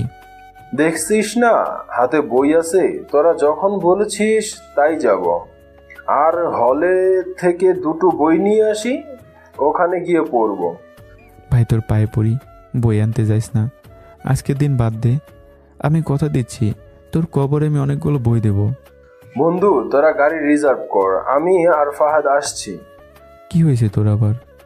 আরে আমার গফরে কইছিলাম লাস্ট পরীক্ষার পরে পার্কে দেখা করবো আর ঘুরবো। এখন হঠাৎ এই প্ল্যান হয়েছে? ওর সাথে দেখা করেই চলে আসবো। তাহলে তুই যা, আমি গিয়ে কি করব? আরে তুই গেলে তাড়াতাড়ি চলে আসতে পারবো, নাইলে ও আমাকে আসতে দেবে না। সাথে পার্কে গেলাম, দেখা করে চলে আসলাম। হঠাৎ আমার চোখ এক কাপড়ের দিকে গেল। তারপর যা দেখলাম তা দেখে আমার সমস্ত শরীর শীতল হতে শুরু করলো। মধু আর সুভাষ এক বেঞ্চে বসে আছে বললে ভুল হবে। সুভাষ মধুর কোলে মাথা রেখে শুয়ে আছে, আর মধু ওর চুলে বিলি কাটছে। ছি মধু, ছি! ও এতটা নিচে নামতে পারলো। ঘরে স্বামীকে রেখে বাইরে অন্য পুরুষের সঙ্গে। আমার মাথার কাজ করছে না, মাথাটা ঘুরছে। আমার এই অবস্থা দেখে রনি বলল, কিরে, কি হয়েছে তোর? না রে, কিছু না, মাথা ঘোরাচ্ছে। চল ডাক্তারের কাছে নিয়ে যাই। না ঠিক আছে, আমাকে হলে নিয়ে যা, গিয়ে রেস্ট নেই, এমনিতেই ঠিক হয়ে যাবে। হলে যাবি মানে? তোর কি বাসা নেই? আর জাফলং ট্যুরের কি হবে? বন্ধু তোরা যা, আমি যেতে পারবো না। আয়, শুধু এমনিতেই ঠিক হবে। তারপর ভার্সিটি চলে আসলাম। বাস চলে এসেছে। আমরা যাওয়া মাত্রই ওরা বলল, তাড়াতাড়ি উঠ, দেরি হয়ে যাচ্ছে। ওকে যা তুই, পরে দেখা হবে। পরে দেখা হবে মানে? তুই আয় বলছি। তারপর ওদের জোড়াজোড়িতে বাসে উঠলাম। বাসের ভিতর সবাই গান গাচ্ছে, আড্ডা দিচ্ছে। আমি একদম পিছনের সিটে বসে মন খারাপ করে বাইরের দিকে চেয়ে আছি। কিছুই ভালো লাগছে না। বারবার মধুরের কাহিনী চোখে চোখে ভাসতে লাগলো। আর গত দিনের এই কথাটা কানে 20 মন্ত্রের মতো জ্বালা দিতে লাগলো। তুই আমাদের মাঝ থেকে সরে গেলে আমি আর সুভাষ বিয়ে করে ফেলবো। এই কথার স্পষ্ট অর্থ দাঁড়ায় যে মধু আমার কাছে ডিভোর্স চাচ্ছে। কিরে, নামবি না? সারা পথ তো একটি কথাও বলিসনি, এখন কি বাস থেকেও নামবি না? এসব চিন্তা করতে করতে কখন যে জাপলং চলে এসেছি খেয়ালই করিনি। হ্যাঁ, নামছি। আচ্ছা, তোর মাথা ব্যথা কমছে? হ্যাঁ, কমেছে। তারপর আমরা সবাই জাফলংয়ের অপরূপ সৌন্দর্য দেখতে লাগলাম। প্রথমে মন খারাপ থাকলেও প্রকৃতির এই রূপ দেখে মন ভালো হয়ে গেল। সারাদিন অনেক ঘোরাফেরা করে বিকেলে সবাই সিলেট আসলাম। আমি আর মধুদের বাসায় না গিয়ে সোজা আমার গ্রামের বাড়িতে চলে আসলাম। হুট করে বাড়িতে চলে আসায় আম্মু খুব অবাক হয়েছে। আরে ফাহাদ, তুই আসার আগে বলবি না? না আম্মু, সারপ্রাইজ দিলাম। তা বৌমা কোথায়? মধুর কথা বলতে মন খারাপ হয়ে গেল। ও আম্মু, ওর পরীক্ষা চলছে তো তাই আসতে পারেনি। আম্মুকে এসব বিষয়ে বুঝতে দিলাম না। ও আচ্ছা, তুই এসেছিস, খুব ভালো হয়েছে। অনেক দিন হয় বাড়িতে আসিসনি, সেই গেলে আর এখন এলে। আচ্ছা যা, ফ্রেশ হয়ে খেতে আয়। তারপর ফ্রেশ হয়ে এসে সবাই মিলে খাওয়া দাওয়া শেষ করে ঘুমাতে গেলাম। কিন্তু ঘুম তো আসছে না। বারবার মধুর এই কথাগুলো বুকের মধ্যে হাতুড়ির আঘাতের মতো আঘাত আনতে লাগলো। আমি কি করব এখন? মধুকে কি ডিভোর্স দেব? কিন্তু আমি যে ওকে খুব ভালোবাসি, ওকে ছাড়া থাকতে পারবো না। কিন্তু মধু তো আমাকে সহ্য করতেই পারে না। সে সুভাষকে ভালোবাসে। মনে হয় আমার থেকে মধু সুভাষের কাছেই বেশি সুখে আছে, তাই সে আলাদা হতে যাচ্ছে। হ্যাঁ, আমি মধুকে ডিভোর্স দিয়ে দেব। সুভাষের সাথে থাকলে মধু সুখে থাকবে, আর মধুর সুখ মানে আমার সুখ। হঠাৎ আঙ্কেলের ফোন এলো। Hello uncle. বাবা, কোথায় তুমি? এত রাত হয়ে গেল, বাসে আসলে না? মধুকে জিজ্ঞেস করলাম, সেও জানে না। কোথায় তুমি? আঙ্কেল, আমি বাড়িতে চলে এসেছি। বাড়িতে যাবে ভালো, কিন্তু বলে তো যাবে। সরি আঙ্কেল, আমি আগামীকালকে চলে আসব। তারপর ফোন কেটে দিলাম। এখানে একটা জিনিস খুব পরিষ্কার যে মধু আমাকে মোটেও চায় না, না হলে একবারের জন্য ফোন দিত। সকালে ঘুম থেকে উঠে ফ্রেশ হয়ে সবাই খেতে বসলাম। আম্মু আব্বু, একটা কথা বলবো? হ্যাঁ বল, কি বলবি? আমার এইমাত্র অনার্স শেষ হয়েছে। আশা করছি রেজাল্ট অনেক ভালো আসবে। এখন আমি মাস্টার্স করতে চাচ্ছি। সেটা বলার কি আছে? কিন্তু আমি একটা ডিসিশন নিছি কালকে রাতে। কি ডিসিশন? আমি মাস্টার্স দেশে করব না, বিদেশে করব। কি? কেন? প্লিজ আম্মু। তুই দেশের নামকরা বিশ্ববিদ্যালয় শাহজালাল বিজ্ঞান ও প্রযুক্তি বিশ্ববিদ্যালয়ে পড়স। এখন তুই বাইরে গিয়ে কি করবে? আমার মনে হয় এখানে মাস্টার্স করলে ভালো হবে। আর তার উপর তোর বউ আছে। তুই বিদেশে চলে গেলে মধু একা থাকবে কিভাবে? আম্মু, মাত্র 2 বছরের ব্যাপার, না করো না প্লিজ। আর মধুকে আমি ম্যানেজ করব। আচ্ছা যা, ভালো বুঝোস কর। ধন্যবাদ আব্বু। তারপর আমি সিলেটে আসলাম। সিলেটে এসেই সোজা কোর্টে চলে আসলাম। কোর্টে এসে ডিভোর্সের অ্যাপ্লাই করলাম। তারা বলল কিছুদিনের মধ্যে পেয়ে যাব। তারপর জার্মানিতে স্টুডেন্ট ভিসার জন্য অ্যাপ্লাই করে মধুদের বাসায় চলে আসলাম। আচ্ছা, একটা কথা বলো তো। জি আঙ্কেল। মধু আর তোমার মাঝে কি কোনো ঝামেলা হয়েছে? আপনার এমনটা কেন মনে হলো? আমি কয়েকদিন থেকে লক্ষ্য করছি তোমাদের ভালো কোনো আন্ডারস্ট্যান্ডিং নাই। একজন আরেকজনের খবর জানো না। আমার পরীক্ষা ছিল তো, তাই পড়াশোনায় একটু মনোযোগ দিতে হয়েছিল, তাই এমনটা হয়েছে। আচ্ছা যাও, ফ্রেশ হও। জি আঙ্কেল। তারপর ফ্রেশ হয়ে রুমে শুয়ে আছি। কিছুক্ষণ পর মধু আসলো। আমার সাথে কোনো ধরনের কথা না বলে ওয়াশরুমের ভিতরে চলে গেল। আমি বিছানা থেকে উঠেই ছাদে চলে আসলাম। মধুদের ছাদটা খুব সুন্দর। ছাদের উপর বাগান আছে, তার উপর একটা দোলনা আর ব্রেঞ্চও রয়েছে। আমি ছাদে এসে দোলনায় বসে দোল খাচ্ছি। দোলনাতে খুব ভালো লাগছিল, তাই হঠাৎ ঘুম চলে আসলো। যখন ঘুম ভাঙলো তখন থেকে সকাল হয়ে আছে, আর আঙ্কেল সামনে দাঁড়িয়ে আছেন। তার মানে আঙ্কেল আমাকে ঘুম থেকে জাগিয়েছেন। ছাদে ঘুমিয়ে গেছি। ছাদে ঘুমিয়ে গেলে কেন? ছাদে ঘুমিয়ে গেছি আঙ্কেল। রাতে ছাদে এসে দোলনাতে বসেছিলাম, কখন যে ঘুম এসেছে বলতে পারিনি। তুমিও না, যাও ফ্রেশ হয়ে আসো। ফ্রেশ হয়ে রুমে বসে আছি, তখন কাজের মেয়েটা এসে বলল আঙ্কেল ডাকছেন খাওয়ার জন্য। আমি চলে আসলাম। নিচে এসে দেখি টেবিলে আঙ্কেল আর মধু বসে আছে। যাক, অনেকদিন পর মধুর সাথে খাবার খেতে পারবো। খাবার খাওয়ার সময় মধু একটা কথাও বলল না। আমিও কোনো কথা বলিনি, কেন জানি না কথা বলতে ইচ্ছে করছিল না। মধু খাওয়া শেষ করে ভার্সিটি চলে গেল, আর আমি রুমে চলে আসলাম। দুপুরের দিকে আমার ফোনে একটা মেসেজ আসলো। মেসেজ দেখে আমি বিশ্বাসই করতে পারছিলাম না যে এত তাড়াতাড়ি আমাকে ভিসা ইন্টারভিউর জন্য ডাকবে। কালকে আমার ইন্টারভিউ, তাই আজই ঢাকায় যেতে হবে। সব কাপড় প্যাক করছিলাম, তখন আঙ্কেল বললেন, কোথায় যাবে নাকি? জি আঙ্কেল, আমার ঢাকায় যেতে হবে একটা ইন্টারভিউ দিতে। ফিরবে কবে? এই 2 দিনের মধ্যে ফিরে আসবো। যথারীতি ঢাকা গিয়ে ভিসা ইন্টারভিউ দিলাম। আমার সব কিছু ভালো থাকায় আর ইন্টারভিউ ভালো পারায় ভিসাও হয়ে গেল। তারা বলল কালকের মধ্যে টাকা জমা দিতে পারলে 1 সপ্তাহের মধ্যে ভিসা পেয়ে যাব। আব্বুকে ফোন করে বললাম টাকা পাঠাতে। তিনি টাকা দেওয়ায় আমি ওই দিনই টাকা জমা দিয়ে দিলাম। পরদিন গ্রামের বাড়িতে চলে আসলাম, কেননা কিছুদিন পর চলে যাব দেশ ছেড়ে। তাই পরিবারের সাথে কিছু সময় কাটিয়ে যাই। আম্মা আব্বুকে এই বিষয়ে মধু আর আঙ্কেলের থেকে গোপন রাখার জন্য বললাম। বাড়িতে 4 দিন থাকার পর সিলেট মধুদের বাসায় গেলাম। ওখানে গিয়েও কাটিয়ে নিয়ে কয়েকদিন মধুদের বাসায় থাকতে লাগলাম আর ভিসার অপেক্ষা করতে লাগলাম। এভাবে আমার কষ্টময় দিন পার হচ্ছে। মধুর সাথে টুকটাক কথা হয়। মধু সবসময় সুভাষের সাথে ফোনে কথা বলতে থাকে। 8 দিনের মাথায় আমার ভিসাও চলে আসলো। পরের দিন গিয়ে বিমানের টিকিট কেটে বাসায় ফিরলাম। কালই দেশ ছেড়ে চলে যাব। আব্বু আম্মুকে জানিয়ে দিলাম। সন্ধ্যাবেলা গিয়ে শপিং শেষ করে বাসায় ফিরলাম। রাতে বাসা থেকে বের হয়ে গেলাম। যাওয়ার আগে মধুকে এক নজর দেখতে ভুল করলাম না। ড্রয়ার থেকে পেন ড্রাইভটিও নিলাম। পরের দিন সকালে জার্মানির উদ্দেশ্যে পাড়ি জমালাম। পরদিন সকালে মধু ঘুম থেকে উঠে আমাকে পেল না। মনে মনে ভাবলো অন্য সব দিন তো বাসায় থাকে, তাহলে আজ কোথায় গেল? মনে হয় ভার্সিটি গেছে, কিন্তু ভার্সিটি তো শেষ, তাহলে কোথায় গেল? আবার পরক্ষণে ভাবলো ধুর, আমি এত চিন্তা করছি কেন? যেখানে যাই যাক, আমার কি? তারপর মধু ভার্সিটি চলে গেল। এদিকে আমি জার্মানিতে এসেই আমার রুমে চলে আসলাম। আসলে দেশে থাকতে সব কিছু ম্যানেজ করে রেখেছিলাম, তাই রুম পেতে কষ্ট হয়নি। আমি রুমে এসে ফ্রেশ হয়ে শুয়ে আছি। দেশের কথা খুব মনে পড়ছে। সবচেয়ে বেশি মনে পড়ছে মধুর কথা ও স্মৃতিগুলো মনে পড়ছে। মনে পড়ছে ওর সাথে কাটানো 6টি মাস। কেমন করে পারলো বলতে এসব কিছু মনে করতে আর চাচ্ছি না।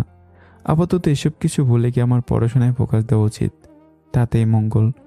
2-4 দিন রেস্ট নিয়ে ভার্সিটি ভর্তি হব। এদিকে মধু সারাদিন সুভাষের সাথেই ঘোরাফেরা করছে। আচ্ছা বাবু, আমরা বিয়ে করব কখন? এই তো বাবু, আর কিছুদিন পর। ওই কুত্তাটার সাথে ডিভোর্সটা হয়ে যাক, তারপর আমি আর সুভাষ বিয়ে করে নেব। বাবু, আমি আর পারছি না। কতদিন এইভাবে দূরে দূরে থাকবো? তোমাকে আমার কাছে পেতে খুব ইচ্ছে করে বাবু। আমারও তো খুব ইচ্ছে হয়। তাহলে আমি এক কাজ করি, আমার আম্মু আব্বুকে তোমার বাসায় বিয়ের জন্য পাঠাই। না বাবু, এখন না। তার মানে তুমি আমাকে ভালোবাসো না? তুমি আমাকে বিয়ে করতে চাচ্ছ না? আমি তোমাকে অনেক লাভ করি বাবু। তাহলে বিয়ের প্রস্তাব পাঠাবো কখন? বাবু, আমাকে 1 মাস সময় দাও। 1 মাস পর তুমি আর আমি বিয়ে করব, কিন্তু একটা শর্ত আছে। 1 মাস পর বিয়ে করব? এর থেকে খুশির খবর আর কি হতে পারে? হ্যাঁ, তোমার যা সত্য আছে সব সত্যে আমি রাজি। তাহলে শোনো আমার শর্ত।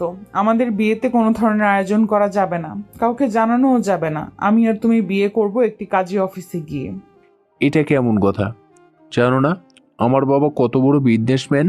পুরো দেশ জুড়ে তার অসংখ্য বন্ধু বান্ধব রয়েছে, আর আমি তার একমাত্র ছেলে হয়ে তাদের না বলে বিয়ে করলে কি হবে তুমি ভেবে দেখেছো? সব বন্ধু বান্ধবের সামনে আব্বুর মাথা কাটা হয়ে যাবে। প্লিজ এমন করো না। সবই তো চাই তাদের বিয়ে ধুমধাম করে হোক, সারা দেশ জানুক, আর তুমি লুকাচ্ছ কেন? এই বলে মধু মন খারাপ করে সেখান থেকে বাসায় আসতে শুরু করলো। কিছুক্ষণ পর মধুর ফোনে একটা মেসেজ আসলো, উইথ ইউ বেবি। মেসেজ পড়ে মধুর আনন্দ দেখে কে, কিন্তু হঠাৎই মনে পড়লো আমার পেটে তো ফাহাদের বাচ্চা, আর আমি বিবাহিতা। এই কথা শুনলে সুভাষ কখনো আমায় বিয়ে করবে না। আজ একটা বিহিত করেই ছাড়বো। 2-3 দিনের ভেতরে বাচ্চা অ্যাবর্শন করতে হবে, আর খুব দ্রুত আমাকে ডিভোর্স পেতে হবে। মধু রেগে মেগে বাসায় আসলো। বাসায় এসে আমাকে খুঁজতে লাগলো। সারা বাসা খুঁজে আমায় পেল না, তাই রাগে শুয়ে পড়ল। সন্ধ্যার পর আঙ্কেল আসলেন। মধুমা, ফাহাদ কই? ওকে আজ সারাদিন থেকে দেখছি না, কোথায় গেছে ও? বাবা, আমি জানি না তো কই গেছে। যাও এখান থেকে, আর ফাহাদ ফাহাদ করো না তো। আচ্ছা যাচ্ছি। কি যে হলো ছেলেটার, কই যায় কোথায় যায় কাউকে কিছু বলে চায় না। আগে তো এখন ছিল না, সারাদিন বই নিয়ে বসে থাকতো, বাইরে খেলায় যেতেও বলে যেত, আর এখন দিনের পর দিন বাইরে থাকে, কাউকে বলে না, ফোনও অফ করে রাখে। মধু মাঝরাতে ঘুম ভেঙে গেল, মোবাইলে তাকিয়ে দেখে রাত 2টা। এখন আমি বাসায় ফিরিনি। মধুর একটু চিন্তা হলো, বাড়ি থেকে এসেছি 2 দিন হলো, তাই এখন তো আর বাড়িতেও যায়নি, তাহলে গেলাম কোথায়? মধু এসব ভাবতে ভাবতেই ফাহাদের নাম্বারে কল দিল, কিন্তু ফোন সুইচ অফ দেখাচ্ছে। তারপর মধু ঘরের লাইট জ্বালিয়ে পানি খাওয়ার জন্য টেবিলে গেল। পানি খেয়ে যখনই গ্লাস টেবিলে রাখতে যাবে, তখনই টেবিলের উপর একটা চিঠি মুখে ভাসলো। পানি খেয়ে যখনই গ্লাস টেবিলে রাখতে যাবে, তখনই টেবিলের উপর একটা চিঠি দেখতে পেল। আজব, আমার আমি চিঠিকে রাখলো। দেখে তো কি আছে চিঠিতে। মধু চিঠিটি খুলল। প্রিয় মধু, আশা করি খুব ভালো আছো, আর ভালো তো থাকবেই। ভালো থাকার জন্য আমাকে ছেড়ে সুভাষকে বকে নিছো। তুমি যে এখন চিঠি পড়ছো, এই সময় আমি তোমার থেকে অনেক দূরে আছি, বহু দূরে। দোয়া করি সবসময় সুখে শান্তিতে আর হাসি খুশি থাকো সারা জীবন। আর একটা অনুরোধ তোমার কাছে, যদি তোমার ভিতর সামান্য পরিমাণ মানবতা থাকে, তাহলে আমার বাচ্চাটা যত্ন নিও প্লিজ। আর হ্যাঁ, কয়েকদিনের মধ্যে আমাদের ডিভোর্স পেপার পেয়ে যাবে। ভালো থেকো। এটি তোমার অবহেলিত স্বামী ফাহাদ। চিঠিটা পড়ে মধু যে পরিমাণ খুশি হয়েছে, সুভাষ বিয়েতে রাজি হওয়াতে এত খুশি হয়নি। যাক, এতদিনে বজ্জারটা পিছু ছুটেছে। মধু চিল্লে চিল্লে হাসতে থাকে। মধুর হাসির শব্দ শুনে আঙ্কেল ঘুম থেকে উঠে মধু রুমে গেলেন। কিরে, কি হয়েছে তোর? এত রাতে উচ্চস্বরে হাসছিস কেন? আব্বু, আজ থেকে আমি মুক্ত। ফাহাদকে পিছু ছুটাতে পেরেছি। এখন মনের মধ্যে একটা আলাদা অনুভূতি ফিল হচ্ছে। কি বলতে চাচ্ছিস তুই? ওর সাথে আমি সংসার করতে অতিষ্ঠ হয়ে উঠেছি, তাই কিছুদিনের মধ্যে আমাদের ডিভোর্স হয়ে যাবে। আমাকে মারলে তুমি? মারলাম। জন্মের পর কখনো তোর গায়ে হাত তুলিনি, আজ তুলতে বাধ্য করেছিস তুই। যা চেয়েছিস তাই দিয়েছি, এটাই আমার সবচেয়ে বড় ফুল। তুই বিয়ে করা কি ছেলে খেলা ভেবেছিস যে আজ ডিভোর্স হয়ে যাবে, কাল আমার বিয়ে হয়ে যাবে?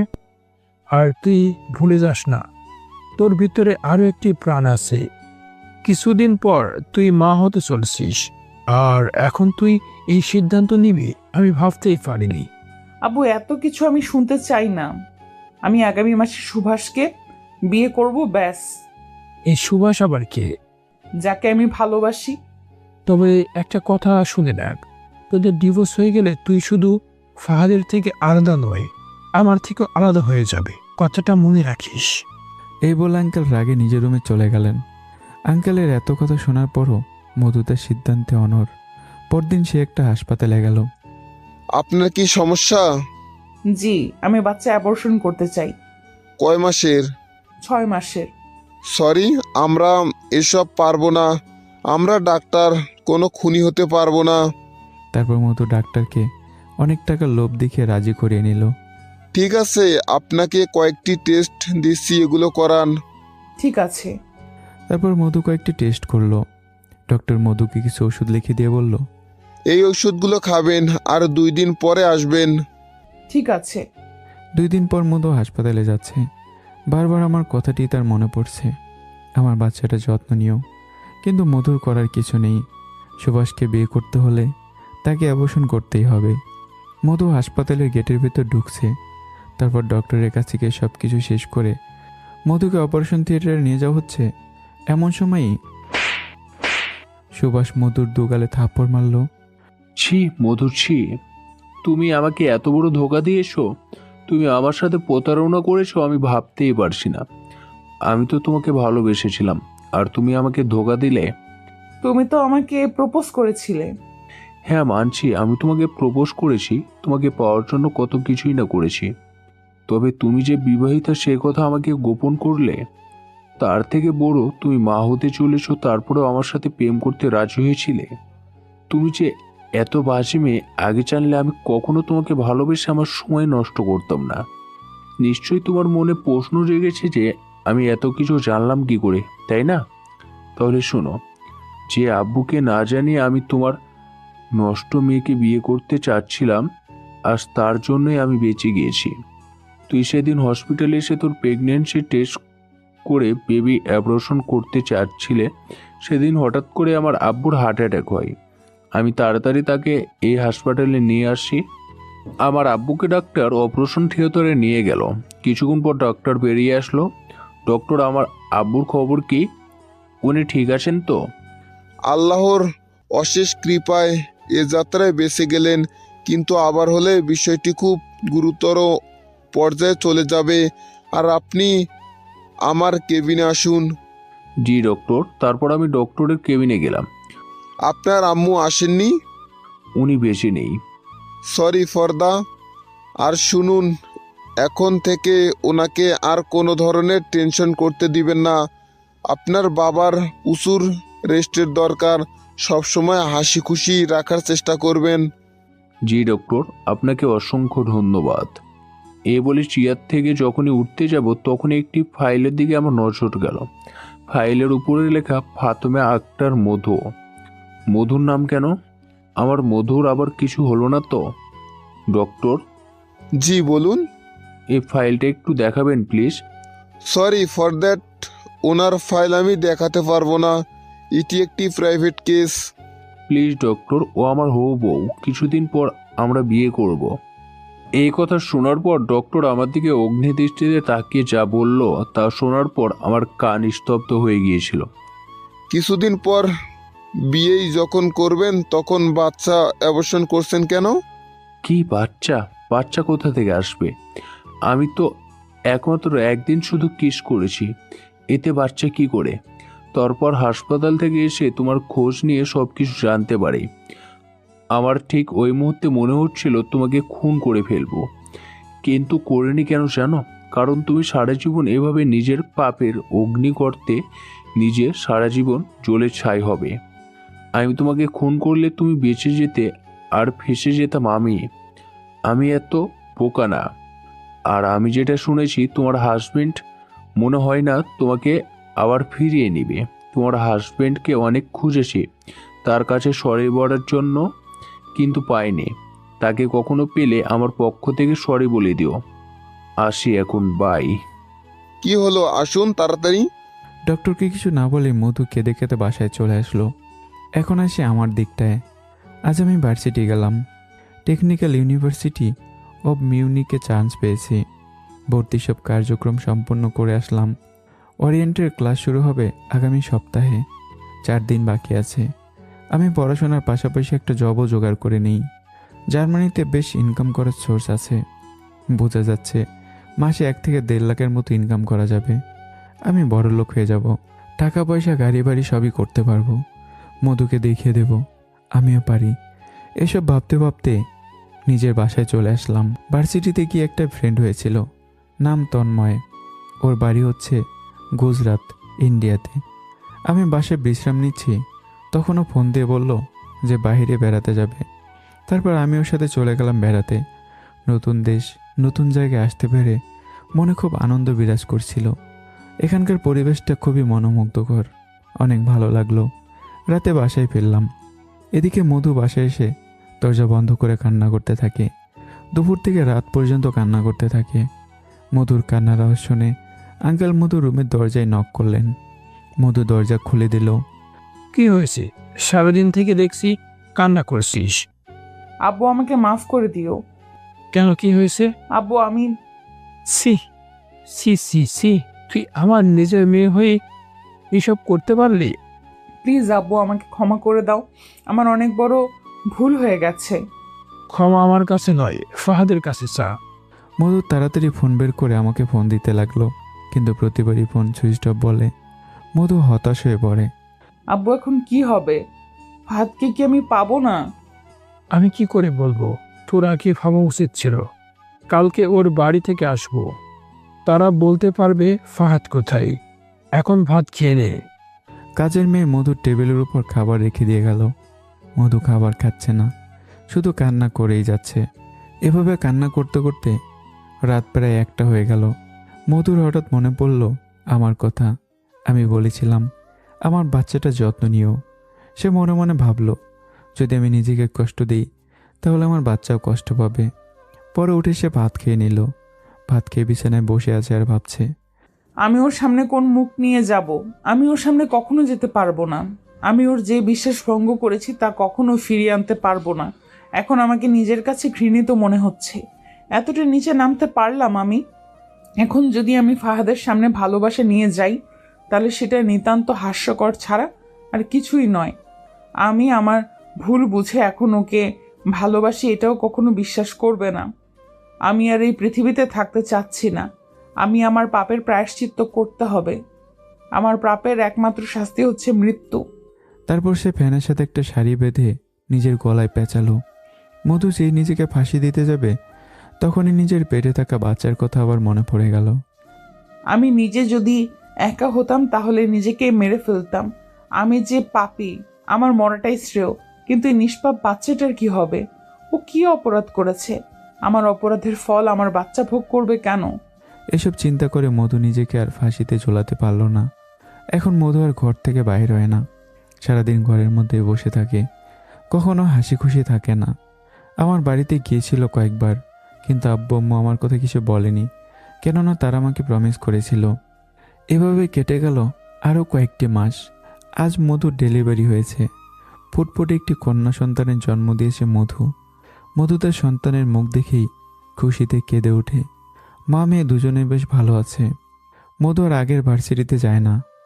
আমি যে ভার্সিটিতে পড়তাম সেই ভার্সিটিতে ট্রান্সফার হয়ে এসেছে। এখন সে ভার্সিটিতে ক্লাস করে। ভার্সিটিতে কোনো ছেলেদের সাথে কথা বলে না। আমার শেষ স্মৃতি মেয়েটিকে নিয়ে বেঁচে আছে। এভাবে কেটে যায় 4টি বছর। আমি মাস্টার্স কমপ্লিট করে জার্মানিতে একটা জব করি। এখন আমার অনেক টাকা পয়সা আছে, কিন্তু খুব বেশি সুখী নই। আব্বু আম্মু সবসময় বলে দেশে আসতে, কিন্তু দেশের কথা বললেই মধুর কথা মনে পড়ে যায়, তাই আর যাওয়া হয়ে ওঠে না। একদিন ফেসবুকে ঘাটাঘাটি করছি, হঠাৎ আমাদের ভার্সিটির পেজে একটা নিউজ দেখলাম। আগামী মাসে আমাদের ভার্সিটির সমাবর্তন অনুষ্ঠান, তাই সকল শিক্ষার্থীদের অংশগ্রহণের জন্য আবদার করা হয়েছে। জার্মানি আসার পর থেকে কোনো ফ্রেন্ডদের সাথে কোনো প্রকার যোগাযোগ হয়নি। তাদের খুব মিস করেছি। আর ভার্সিটির সবচেয়ে আনন্দদায়ক দিন হলো সমাবর্তন অনুষ্ঠান, তাই আর নিজেকে এখানে টিকে রাখতে পারলাম না। অনুষ্ঠানের 2 দিন আগে দেশে রওনা দিলাম।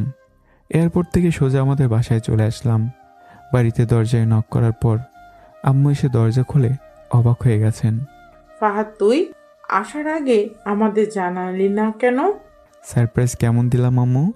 জানোস বাবা, আজ আমি অনেক খুশি। আমার ছেলে ফিরে এসেছে।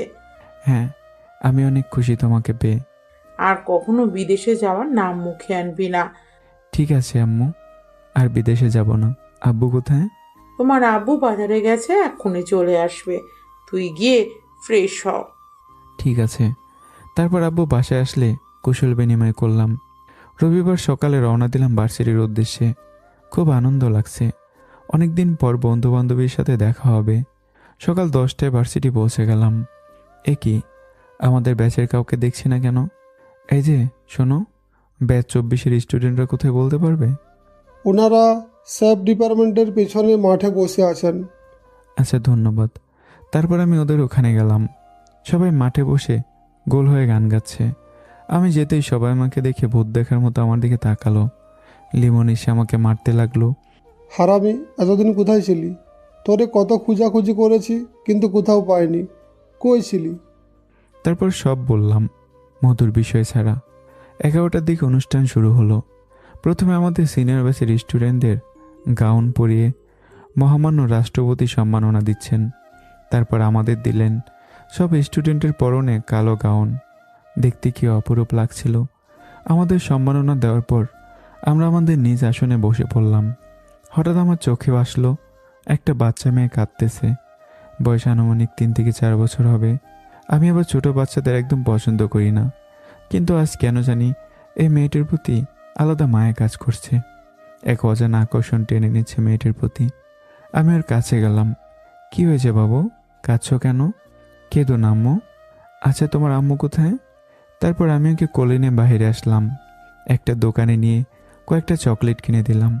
চকলেট পেয়ে মেয়েটির কান্না বন্ধ হয়ে গেল। আমি আবারও আমার আসনে ফিরে আসলাম। মেয়েটা আমার কোলে বসে চকলেট খাচ্ছে। কিরে মেয়েটিকে? জানি না রে, কাজ ছিল তাই কোলে নিয়েছি। খুব কিউট তাই না? হ্যাঁ রে, খুব কিউট। তোরে বলতে ভুলেই গেছি, আজ বিকেলে আমার বাসায় যেতে হবে। কেন? কি ভাবি, তুই বিয়ে করেছিস? হ্যাঁ, এই কয়েকদিন হলো। আর আমি আরও কয়েকটি দিন পরে করলে কি হতো? আমি এসে বিয়েটা খেতেই পারতাম। আমি কি জানি তুই আসবে? জানলে কি আর করতাম। চল। হঠাৎ মেয়েটি আম্মু আম্মু বলে চিৎকার করে উঠল। কোথায় তোমার আম্মু? মেয়েটা আঙ্গুল দিয়ে ইশারা করে সামনের দিকে দেখালো। আমি সে দেখলাম একটা মেয়ে সম্মাননা নিয়ে খুব তাড়াতাড়ি চলে যাচ্ছে। মনে হয় তার মেয়েকে খোঁজার জন্য তাড়াহুড়ো করছে, কিন্তু মেয়েটির মুখ দেখা যাচ্ছে না, শুধু পিছন দিক দিয়ে দেখা যাচ্ছে। লিমন চল, মেয়েটিকে তার মায়ের কাছে দিয়ে আসি। তারপর আমরা ওই মেয়েটি যেদিকে গিয়েছিল আমরা সেদিকে চললাম। কিছুক্ষণ পর একটা ক্লাসরুমে প্রবেশ করলাম। এখানে অনেক ছেলে মেয়ে বসে আছে। হঠাৎ সিমরান বলে একটু আওয়াজ হলো। সাথে সাথে আমার কোলে থাকা মেয়েটি আম্মু আম্মু বলে কাঁদতে লাগলো। আব্বু তুমি কোথায় গিয়েছিলে? তোমায় কতক্ষণ ধরে খুঁজছি, আসো আমার কোলে। আপনার মেয়ে, আর দেখে শুনে রাখবেন। এই বলে যখনই মেয়েটির দিকে ঘুরলাম আমি তো অবাক। আমি পিছন ফিরে তাকাতেই মধুকে দেখে অবাক হয়ে যাই। মধু যে অবাক হয়নি তা নয়, মধু আমাকে দেখে আমার কাছে চলে আসতে চাইল, কিন্তু হঠাৎ কেন জানি কোনো অজানা বাধার কারণে থেমে গেল। দুজনের মধ্যে কোনো কথা নেই। মধু এক দৃষ্টিতে আমার দিকে তাকিয়ে আছে, আর আমি মধুর দিকে তাকিয়ে আছি। মধু ইউনিভার্সিটিতে কী করে? আর এই সন্তান কার? আমার না সুভাষের? এসব কনফিউজ নিয়ে ভাবছি। হঠাৎ আম্মু বলে বাচ্চাটি আওয়াজ করলো, আমার মেয়েকে দিন। এটা তোমার বাচ্চা? হ্যাঁ। নাম কি ওর? সিমরান। ও, এই বলো মধু আমার কোল থেকে সিমরানকে নিয়ে চলে গেল। আমি ওর দিকে চেয়ে আছি। খেয়াল করলাম মধু চোখের ওপর হাত ঘষছে, মনে হয় চোখের পানি মুছছে, কিন্তু পেছন থেকে আমি দেখতে পাচ্ছি না। ওর মেয়ের নাম সিমরান, খুব সুন্দর নাম, সিমরান। এটা তো আমার পছন্দ করা নাম। একদিন আমি ওকে বলেছিলাম, মধু জানো আমাদের মেয়ে হবে। কিভাবে বুঝলাম? আমার বিশ্বাস। আর আমার মেয়ের নাম সিমরান রাখবো, পরে কোনো ঝামেলা করতে পারবে না। ঠিক আছে, মেয়ে হলে তোমার পছন্দ করা নাম রাখবে, আর ছেলে হলে আমি নাম রাখবো। ওকে, তার মানে সিমরান আমার মেয়ে, আর মধু আমার মেয়েকে পৃথিবীতে নিয়ে এসেছে। ও সুভাষকে বিয়ে করেনি। এই কথাগুলো ভেবে খুব খুশি হলাম। পরেক্ষণে মধুর এমন বিহেভ দেখে মন খারাপ হয়ে গেল। ও এখন আমাকে ভালোবাসে না। যদি ভালোবেসেই থাকতো তাহলে আমার কাছে চলে আসতো, সিমরানকে নিয়ে চলে যেত না। আমি কিছু ভেবে পাচ্ছি না, আমার মাথা ঘোরাচ্ছে। এখান থেকে বের হয়ে মধুকে খুঁজতে লাগলাম, কিন্তু পেলাম না। শেষমেশ হতাশ হয়ে বন্ধুদের সাথে চলে আসলাম। কিরে বন্ধু, এত মনমরা কেন? কই মনমরা, আমি ঠিক আছি। তা আবার জার্মানি চলে যাবে নাকি? না, আর যাব না। তারপর তাদের সাথে কিছুক্ষণ আড্ডা দিয়ে বাড়িতে চলে আসলাম। এদিকে আমায় দেখার পর মধু বাসায় গিয়ে প্রচুর কান্না করতে লাগলো। মধুর কান্না শুনে আঙ্কেল এসে বললেন, কিরে মা, আজ এত বেশি কান্না করুস কেন? আব্বু ফাহাদকে দেখেছো? কি? কোথায় আর কখন? আব্বু ভার্সিটিতে সমাবর্তনে দেখেছি, সিমরান ওর কোলে ছিল। আব্বু কিভাবে বলবো ওকে? সে মুখ কি আর আছে আমার? ও আমাকে এখন কখনো বিশ্বাস করবে না আব্বু। না আব্বু, তুমি কিছু বলিও না। আমি যেই পাপ করেছি সেই পাপের শাস্তি আমি পাচ্ছি, আর পেতেও চাই। আমি সারা জীবন ফাহাদকে ভালোবেসে যাব, তবে দূর থেকে, কখনো বুঝতে দিব না। আমি ভার্সিটি থেকে বন্ধুদের সাথে আড্ডা দিয়ে বেরোচ্ছি। তারপর সবাই একে একে বিদায় হলো। আমি বাড়ির দিকে হাঁটা দিচ্ছি। এমন সময় পিছন থেকে লিমন ডাক দিয়ে বলল, আমাদের বাসায় কবে আসবে? যাক না কিছুদিন। কিছুদিন মানে কি? তুই আগামীকালকেই আসবি। আচ্ছা ঠিক আছে। তারপর বাসায় ফিরছি। মধুর কথা খুব বেশি মনে পড়ছে। আজ বারবার শুধু মেয়েটার কথা মনে পড়ছে। সিমরান আমার মেয়ে তো। আল্লাহ, সিমরান যেন আমার মেয়ে হয়। আমি তোমার কাছে আর কিচ্ছু চাই না। প্লিজ তুমি আমার কাছে আমার সিমরানকে ফিরিয়ে দাও। আমি সিমরানকে নিয়ে সারা জীবন কাটিয়ে দেব। বাস ছেড়ে দিয়েছে। ড্রাইভার, গাড়ি থামান, আমি নামবো, আমাকে নামিয়ে দিন। সাথে সাথে বাস থেকে নেমে পড়লাম। সিমরানকে ছাড়া আমি বাসায় যেতেই পারছি না। বুকের বাঁ পাশে খুব ব্যথা করছে। মধু চলে যাওয়ার পর এই ব্যথা করেছিল কিছুদিন, তারপর আস্তে আস্তে সব ঠিক হয়ে গিয়েছিল, কিন্তু আজ খুব বেশি ব্যথা করছে। সিমরানের জন্য ঘড়ির দিকে তাকিয়ে দেখি রাত 8টা বাজে। আশেপাশে কোনো রিক্সা বা গাড়ি দেখতে পেলাম না, তাই আমি দৌড়ানো শুরু করলাম। আধা ঘন্টা পর মধুদের বাসার সামনে দৌড়ে পৌঁছালাম। এই বাসাটা একসময় খুব পরিচিত ছিল, কিন্তু সময়ের পরিবর্তনে এটা অপরিচিত হয়ে উঠেছে। গেটের ভিতর প্রবেশ করে ঘরের বাহির থেকে সিমরান বলে চিৎকার করলাম। আমার চিৎকার শুনে আঙ্কেল আর মধু বাহিরে আসলেন। মধু আমার দিকে এক নাগাড়ে চেয়ে আছে। বাবা, তুমি এসেছো? কোথায় ছিলে এতদিন? আঙ্কেল, আমার মেয়ে কোথায়? সিমরান আমার মেয়ে তো? হ্যাঁ, সিমরান তোমার মেয়ে, আর ঘরে আছে। আমি দৌড়ে গিয়ে সিমরানকে কোলে নিয়ে চুমু খেতে লাগলাম। আমার চোখ দিয়ে অজর ধারে বইছে। এটা দুঃখের কান্না নয়, সুখের কান্না। এই কথা শোনার পর সিমরান আমার কোল থেকে নেমে চলে যাচ্ছে। আম্মু, তুমি চলে যাচ্ছ কেন? আব্বুর কাছে আসবে না? মামুনি, আমি আর তোমাকে ছেড়ে কোথাও যাব না, সবসময় তোমার কাছে থাকবো। সিমরান আমার কোলে বসে আছে। তুমি যাবে আমার সাথে? সিমরান মাথা নাড়িয়ে হ্যাঁ বলল। তাহলে চলো আম্মু, তোমাকে আমি খুব আদর দেব। তোমার আম্মুর কাছে আমার কথা বলায় আম্মু তোমাকে বকা দেয়, তাই না? এখন থেকে আমি তোমাকে কখনো বকা দেব না। আমি সিমরানকে নিয়ে চলে আসছি, কিন্তু সামনের দিকে আর যেতে পারছি না। পায়ের দিকে চেয়ে দেখি মধু আমার পা ধরে নিচের দিকে চেয়ে কান্না করছে। আরে আরে, আপনি আমার পা ধরে আছেন কেন? কোনো কথা বলছে না। পা ছাড়ুন, আমি আমার মেয়েকে নিয়ে বাসায় যাব, পরে দেরি হলে গাড়ি পাবো না। প্লিজ যেও না, আমাকে আমার মেয়ে থেকে আলাদা করো না। কেন তুমি? হ্যাঁ, মানছি, আমি বলেছিলাম আমি এই মেয়েকে চাই না, আমি ওকে নষ্ট করে দিতে চাইছিলাম, কিন্তু বিশ্বাস করো আমি আমার ভুল বুঝতে পেরেছি, আর আমি আমার পাপের ফল ভোগ করছি এই একা একা।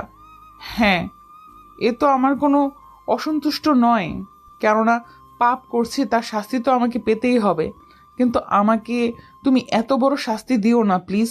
আমি এই শাস্তি নিতে পারবো না। তুমি আমাকে যখন ছেড়ে চলে গেছো তখন থেকে সিমরানই আমার সব কিছু। প্লিজ তুমি ওকে আমার কাছ থেকে কেড়ে নিও না। এই যে হ্যালো, আমি তোমাকে ছেড়ে যাইনি, তুমি আমাকে ছেড়ে চলে গিয়েছিলে। আর তুমি এত মেয়ে মেয়ে করছো কেন? হ্যাঁ, আমি ছেড়ে চলে গিয়েছিলাম। প্লিজ তুমি আমাকে আটকেও না। শোনো, এই মেয়ে ছাড়া আমার আর কিছুই নেই, আর কিছু চাইও না। আমি আমার মেয়েকে নিয়ে সারা জীবন কাটিয়ে দিতে চাই। তোমরা ট্রাই করলে আরেকটা বেবি নিতে পারো, তবুও প্লিজ সিমরানকে আমার কাছে দিয়ে দাও। আরেকটা বেবি নিব মানে? কেন, সুভাষ আছে না? ওকে বললেই তো হয়। সুভাষের সাথে আমার কোনো সম্পর্ক নাই, আর ওর সাথে আমার আপত্তিকর কোনো ধরনের সম্পর্ক হয়নি। তার আগে আমি আমার ভুল বুঝতে পেরেছি। দেখুন, সুভাষের সাথে আপনার কী ধরনের সম্পর্ক আছে তা আমার জানার কোনো প্রয়োজন বোধ করি না। আমাকে যেতে দিন, আমি চললাম। ফাহাদ, একটা কথা রাখবে আমার? কি বলো? আমি যে পাপ করছি তাতে আমি তোমার কাছে কখনো ভালোবাসার দাবি নিয়ে যেতে পারবো না, আর আমি যাবও না, কিন্তু একজন মা হিসেবে নিজের সন্তানের থেকে দূরে থাকতে পারবো না। প্লিজ তুমি আমাকে তোমার সাথে রাখো। তুমি চাইলে আর একটা বিয়ে করে নিও, আমি কোনো বাধা দিব না। খুশি খুশি তোমাদের বিয়ে করিয়ে দেব। যে কোনো কিছুর বিনিময়ে আমি আমার মেয়ের কাছে থাকতে চাই। যদি তুমি তোমার বাসার কাজের মেয়ে হিসেবে রাখো তবুও আমি কোনো আপত্তি করব না। আমি কিছু না বলে নিজের বাসায় চলে আসলাম। কি বলবো আমি? মধুর কান্না করে কথা শুনে আমার কেমন জানি মায়া লাগতেছে, কিন্তু আমি তা চাই না। পরদিন সকালে ঘুম থেকে উঠে আমার মেয়েকে গোসল করাচ্ছি পুকুরের ঘাটে। এমন সময় দিকে একটা গাড়ি থেকে মধু আর আঙ্কেল নামছে। আমি ওদের দেখেও না দেখার ভান করে সিমরানকে গোসল করাতে লাগলাম। একটু পরে ঘরে গেলাম। ঘরে যাওয়া মাত্রই মধু আমার কাছে দৌড়ে এসে সিমরানকে কোল থেকে নিয়ে গেল আর কান্না করতে লাগলো। আমি এখানে না দাঁড়িয়ে নিজের রুমে এসে কাপড় চেঞ্জ করতে লাগলাম। এমন সময় মধু আসলো। কি ব্যাপার, আপনি এখানে আসলেন কেন? আর দেখছেন আমি ড্রেস চেঞ্জ করছি, বের হন আমার রুম থেকে। ওয়েট, আপনি স্ত্রী মানে? আপনি একসময় আমার স্ত্রী ছিলেন, এখন নয়, আমাদের ডিভোর্স হয়ে গেছে। না, আমাদের ডিভোর্স হয়নি, আমি ডিভোর্স পেপার ছিঁড়ে ফেলেছি। এটা তোমার একান্তই ব্যাপার। এমন সময় আব্বু রুমে আসলো। ফাহাদ, কি শুনি এসব? কিছু না আব্বু। এমনিতেই 5 বছর ওকে ছেড়ে বাইরে ছিলে, ওর কি কষ্ট হয়নি? আবার দেশে এসেও কষ্ট দিচ্ছ। আরেকদিন যদি শুনি বৌমাকে কষ্ট দিচ্ছ, তাহলে আমার থেকে খারাপ কেউ হবে না। জি আব্বু। তারপর আমি আর সিমরান রেডি হয়েছি লিমনের বাসায় যাওয়ার জন্য। কোথায় যাওয়া হচ্ছে? জি আব্বু, একটা ফ্রেন্ড ইনভাইট করেছিল, তার বাসায় যাচ্ছি। তখন আব্বু বলল, ফ্রেন্ডের বাসায় যাচ্ছ ভালো কথা, কিন্তু একা কেন? মধু কোথায়? বেশি সাহস হয়ে গেছে তাই না? মা, মধু কই? রেডি হয়ে আসো। আব্বু, আমি রেডি হয়ে বসে আছি। আব্বুর ডাকে সাথে হাতে মধু একটা নীল শাড়ি পরে চলে আসলো। কি মেয়ে রে বাবা, আমি তোকে কিছুই বলিনি, তারপরে সব জেনে গেছে। ধুর। যা, মধুকে নিয়ে যা। তারপর গাড়ি নিয়ে বের হলাম। আমি নিজে ড্রাইভ করে যাব, তাই গাড়িতে বসলাম। মধু দিকে সামনে বসে পড়ল। সামনে কি, পেছনে যান। আমি সামনেই বসবো। ফাজলামো করবেন না, এক থাপ্পড় দিয়ে দাঁত সবগুলো ফেলে দেব। তুমি আমাকে বকা দিচ্ছ, আমি কিন্তু আব্বুকে বলবো। এই প্রবলেম কি তোর? কথায় কথায় আব্বুকে টানিস কেন? একটু চিল্লিয়ে বললাম। আমার কথা শুনে সিমরান কান্না শুরু করলো। আম্মু কান্না করে না, এই নাও চকলেট খাও। তবুও সে কান্না করছে, কান্না থামছেই না। আমার কাছে একবার দিবে কি? এই নাও। সিমরান মধুর কোলে যেতেই কান্না বন্ধ করে দিল। তারপর মধু নিশ্চুপ হয়ে পিছনে গিয়ে বসে পড়ল। যেই না মধু পিছনে বসলো, তখনই আবার সিমরান কান্না শুরু করলো। সিমরান আঙ্গুল দিয়ে সামনে দেখিয়ে কান্না করছে। সিমরান কিনে সামনে আসেন। আমার কথা শুনে মধু খুব খুশি হয়ে সামনে আসলো। মধু সামনে আসলে আমি গাড়ি চালানো শুরু করলাম। এদিকে সিমরান খুব খুশি, একবার আমার কাছে আসে, আরেকবার মধুর কাছে। ওর এসব কাণ্ড দেখে আমি এর মতো আসছি। ওর সাথে খেলা করব বলে গাড়িটা খুব আস্তে আস্তে চালালাম। একসময় আমরা লিমনের বাসায় পৌঁছালাম। লিমন আমাকে দেখে খুব খুশি হয়েছে, কিন্তু পরক্ষণে জিজ্ঞাসা করলো, আরে ওই দিনের মেয়েটা না তোর সাথে এখনো আছে? ওর মাকে খুঁজে পাসনি? আরে ও আমার মেয়ে, আর ওই যে ওর মা। কি, তোর মেয়ে আছে? আর তুই বিয়ে করলি কবে? 6 বছর হয়েছে বিয়ে করেছি। কিন্তু একটি বারও আমাদের জানালি না। সে অনেক কাহিনী, তোকে পরে একদিন বলবো। আচ্ছা ঠিক আছে। লিমনের বাসায় যাওয়ার সময় মধু আমার পায়ে অনেকবার পা দিয়েছে, কিন্তু ভদ্রতার খাতিরে কিছু বলতে পারিনি। তারপর লিমনের বাসা থেকে বিকেলে বাসায় ফিরলাম। কেন জানি আমার খুব ভালো লাগছে। পরক্ষণে মধুর অতীতের কথাগুলো মনে পড়ায় সব বিরক্তিতে রূপ নিল। আমি মধুকে ধাক্কা দিয়ে ছাড়িয়ে ফ্রেশ হতে চলে গেলাম। তারপর খাওয়া দাওয়া শেষ করার পর আব্বু আমাকে তার রুমে ডাকলেন। জি আব্বু, ডাকছিলেন আমাকে? হ্যাঁ, ডাকছিলাম। শোন। আব্বুর কথা শুনে আমি আব্বুকে বললাম, আব্বু আমাকে ভাবতে দিন। ঠিক আছে, বিকালে জানাইও আমাকে। আব্বু আমাকে রুমে ডেকে পাঠালেন। জি আব্বু, বলেন। যেই জন্য ডাকছি তা হলো আমি মধুর ব্যাপারে কিছু কথা বলতে চাই। আব্বু ওর সম্পর্কে কি বললেন? আমরা খুব সুখে আছি তো? আমার কাছে মিথ্যা বলছিস? এর আগে তো কখনো আমাকে মিথ্যা বলতি না। সরি আব্বু, অ্যাকচুয়ালি মধুর সাথে। আমাকে বলতে হবে না, আমি সব জানি। আপনি জানেন? হ্যাঁ, সব জানি। আর এখন তোমার সিদ্ধান্ত কি? আব্বু, আমি ওর সাথে সংসার করতে পারবো না। ও আমাকে অনেক কষ্ট দিয়েছে, তাই আমি ওকে ছেড়ে দেব। পারবে ছাড়তে? কেন নয়, অবশ্যই পারবো। আর সিমরানকে? আমি নীরব। পারবে তুমি? আমি সিমরানকে ছাড়তে পারবো না। আমি সিমরানকে আমার কাছে রাখবো। হ্যাঁ? আব্বু হাসেন কেন? এখানে হাসার মতো তো কিছু বলিনি আমি। হ্যাঁ, অবশ্যই হাসার মতোর কথা বলেছ, তাই হাসছি। আরে সিমরান তোমার মেয়ে, এটা জানতে পেরেছো এই কিছুদিন হলো, আর এতেই খুব মায়াতে জড়িয়ে পড়লে, তাই না? তুমি তোমার মেয়েকে যে কোনো মূল্যে কাছে রাখতে চাও, তাই তো? হ্যাঁ। তাহলে একটিবারও মধুর দিকটা বিবেচনা করলে না? যে যেই মা তার মেয়েকে 10 মাস 10 দিন পেটে ধারণ করেছে, 5 বছর কত কষ্ট করে লালন পালন করেছে, সে কিভাবে তার মেয়েকে ছেড়ে চলে যাবে? বলো, এই কথাটি বলতে তোমার কি বিবেকে বাধা দিচ্ছে না? কিন্তু আব্বু, ও তো সিমরানকে মেরে ফেলতে চাইছিল। হ্যাঁ, চাইছিল। তখন সে হয়তো ভুলের আজ্ঞাবশত হয়ে এই দিকে পা বাড়িয়েছিল, পরে সে তার ভুল বুঝতে তো পেরেছে। আর তুমি কি ধরনের পিতা ছিলে যে তোমার সন্তানকে ঝুঁকির মুখে ফেলে বিদেশে চলে গেলে? তুমি কি পারতে না দেশে থেকে এর একটি সমাধান করতে? আমি আবারও চুপ। আমি চাই তোমরা আবার এক হও, নতুন করে সব শুরু করো। তোমাদের জন্য না হলেও আমার নাতনির জন্য করো। যদি তোমরা আলাদা হয়ে যাও তাহলে এর প্রায়শ্চিত্ত সারা জীবন আমার নাতনিকে ভুগতে হবে। সারা জীবন সে একজন বাবা বা মায়ের অভাব ভোগ করতে হবে। সে সবার কাছে ছোট থাকতে হবে যে তার মা অথবা বাবা তার সাথে নেই। দেখো, আমি যা বুঝানোর তোমাকে বুঝিয়েছি। এখন আমি তোমাকে জোর করব না। তুমি কি করবে তোমার মর্জি। রুমে এসে কোনোভাবে শান্তিতে থাকতে পারছি না, তাই ছাদে গিয়ে সিগারেট জ্বালিয়ে খেতে লাগলাম। বারবার আব্বুর কথাগুলো কানে বাজছে।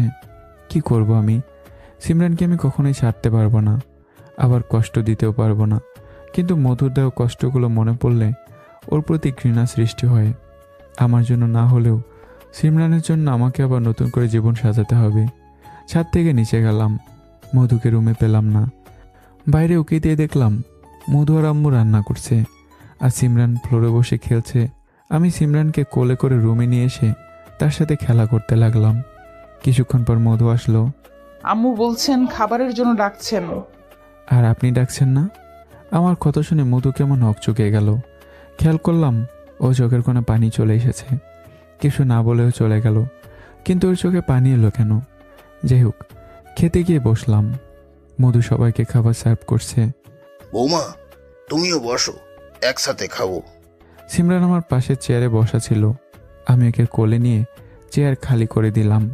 তারপর মধু এসে চেয়ারে বসলো। আমার এরূপ বিহেভ দেখে মধু অবাক হচ্ছে। খাওয়া শেষ করে আমি বাজারে গেলাম। বন্ধুদের সাথে কিছুক্ষণ আড্ডা দিয়ে আসবার সময় সিমরানের জন্য কয়েকটি ড্রেস আর মধুর জন্য একটা নীল রঙের শাড়ি আর কিছু চকলেট কিনে বাড়িতে আসলাম। বাড়িতে এসে কলিং বেল বাজাতেই মধু দরজা খুলে দিল। আপনার এত দেরি হলো কেন? বাজারে একটু কাজ ছিল। সিমরান ঘুমিয়ে গেছে?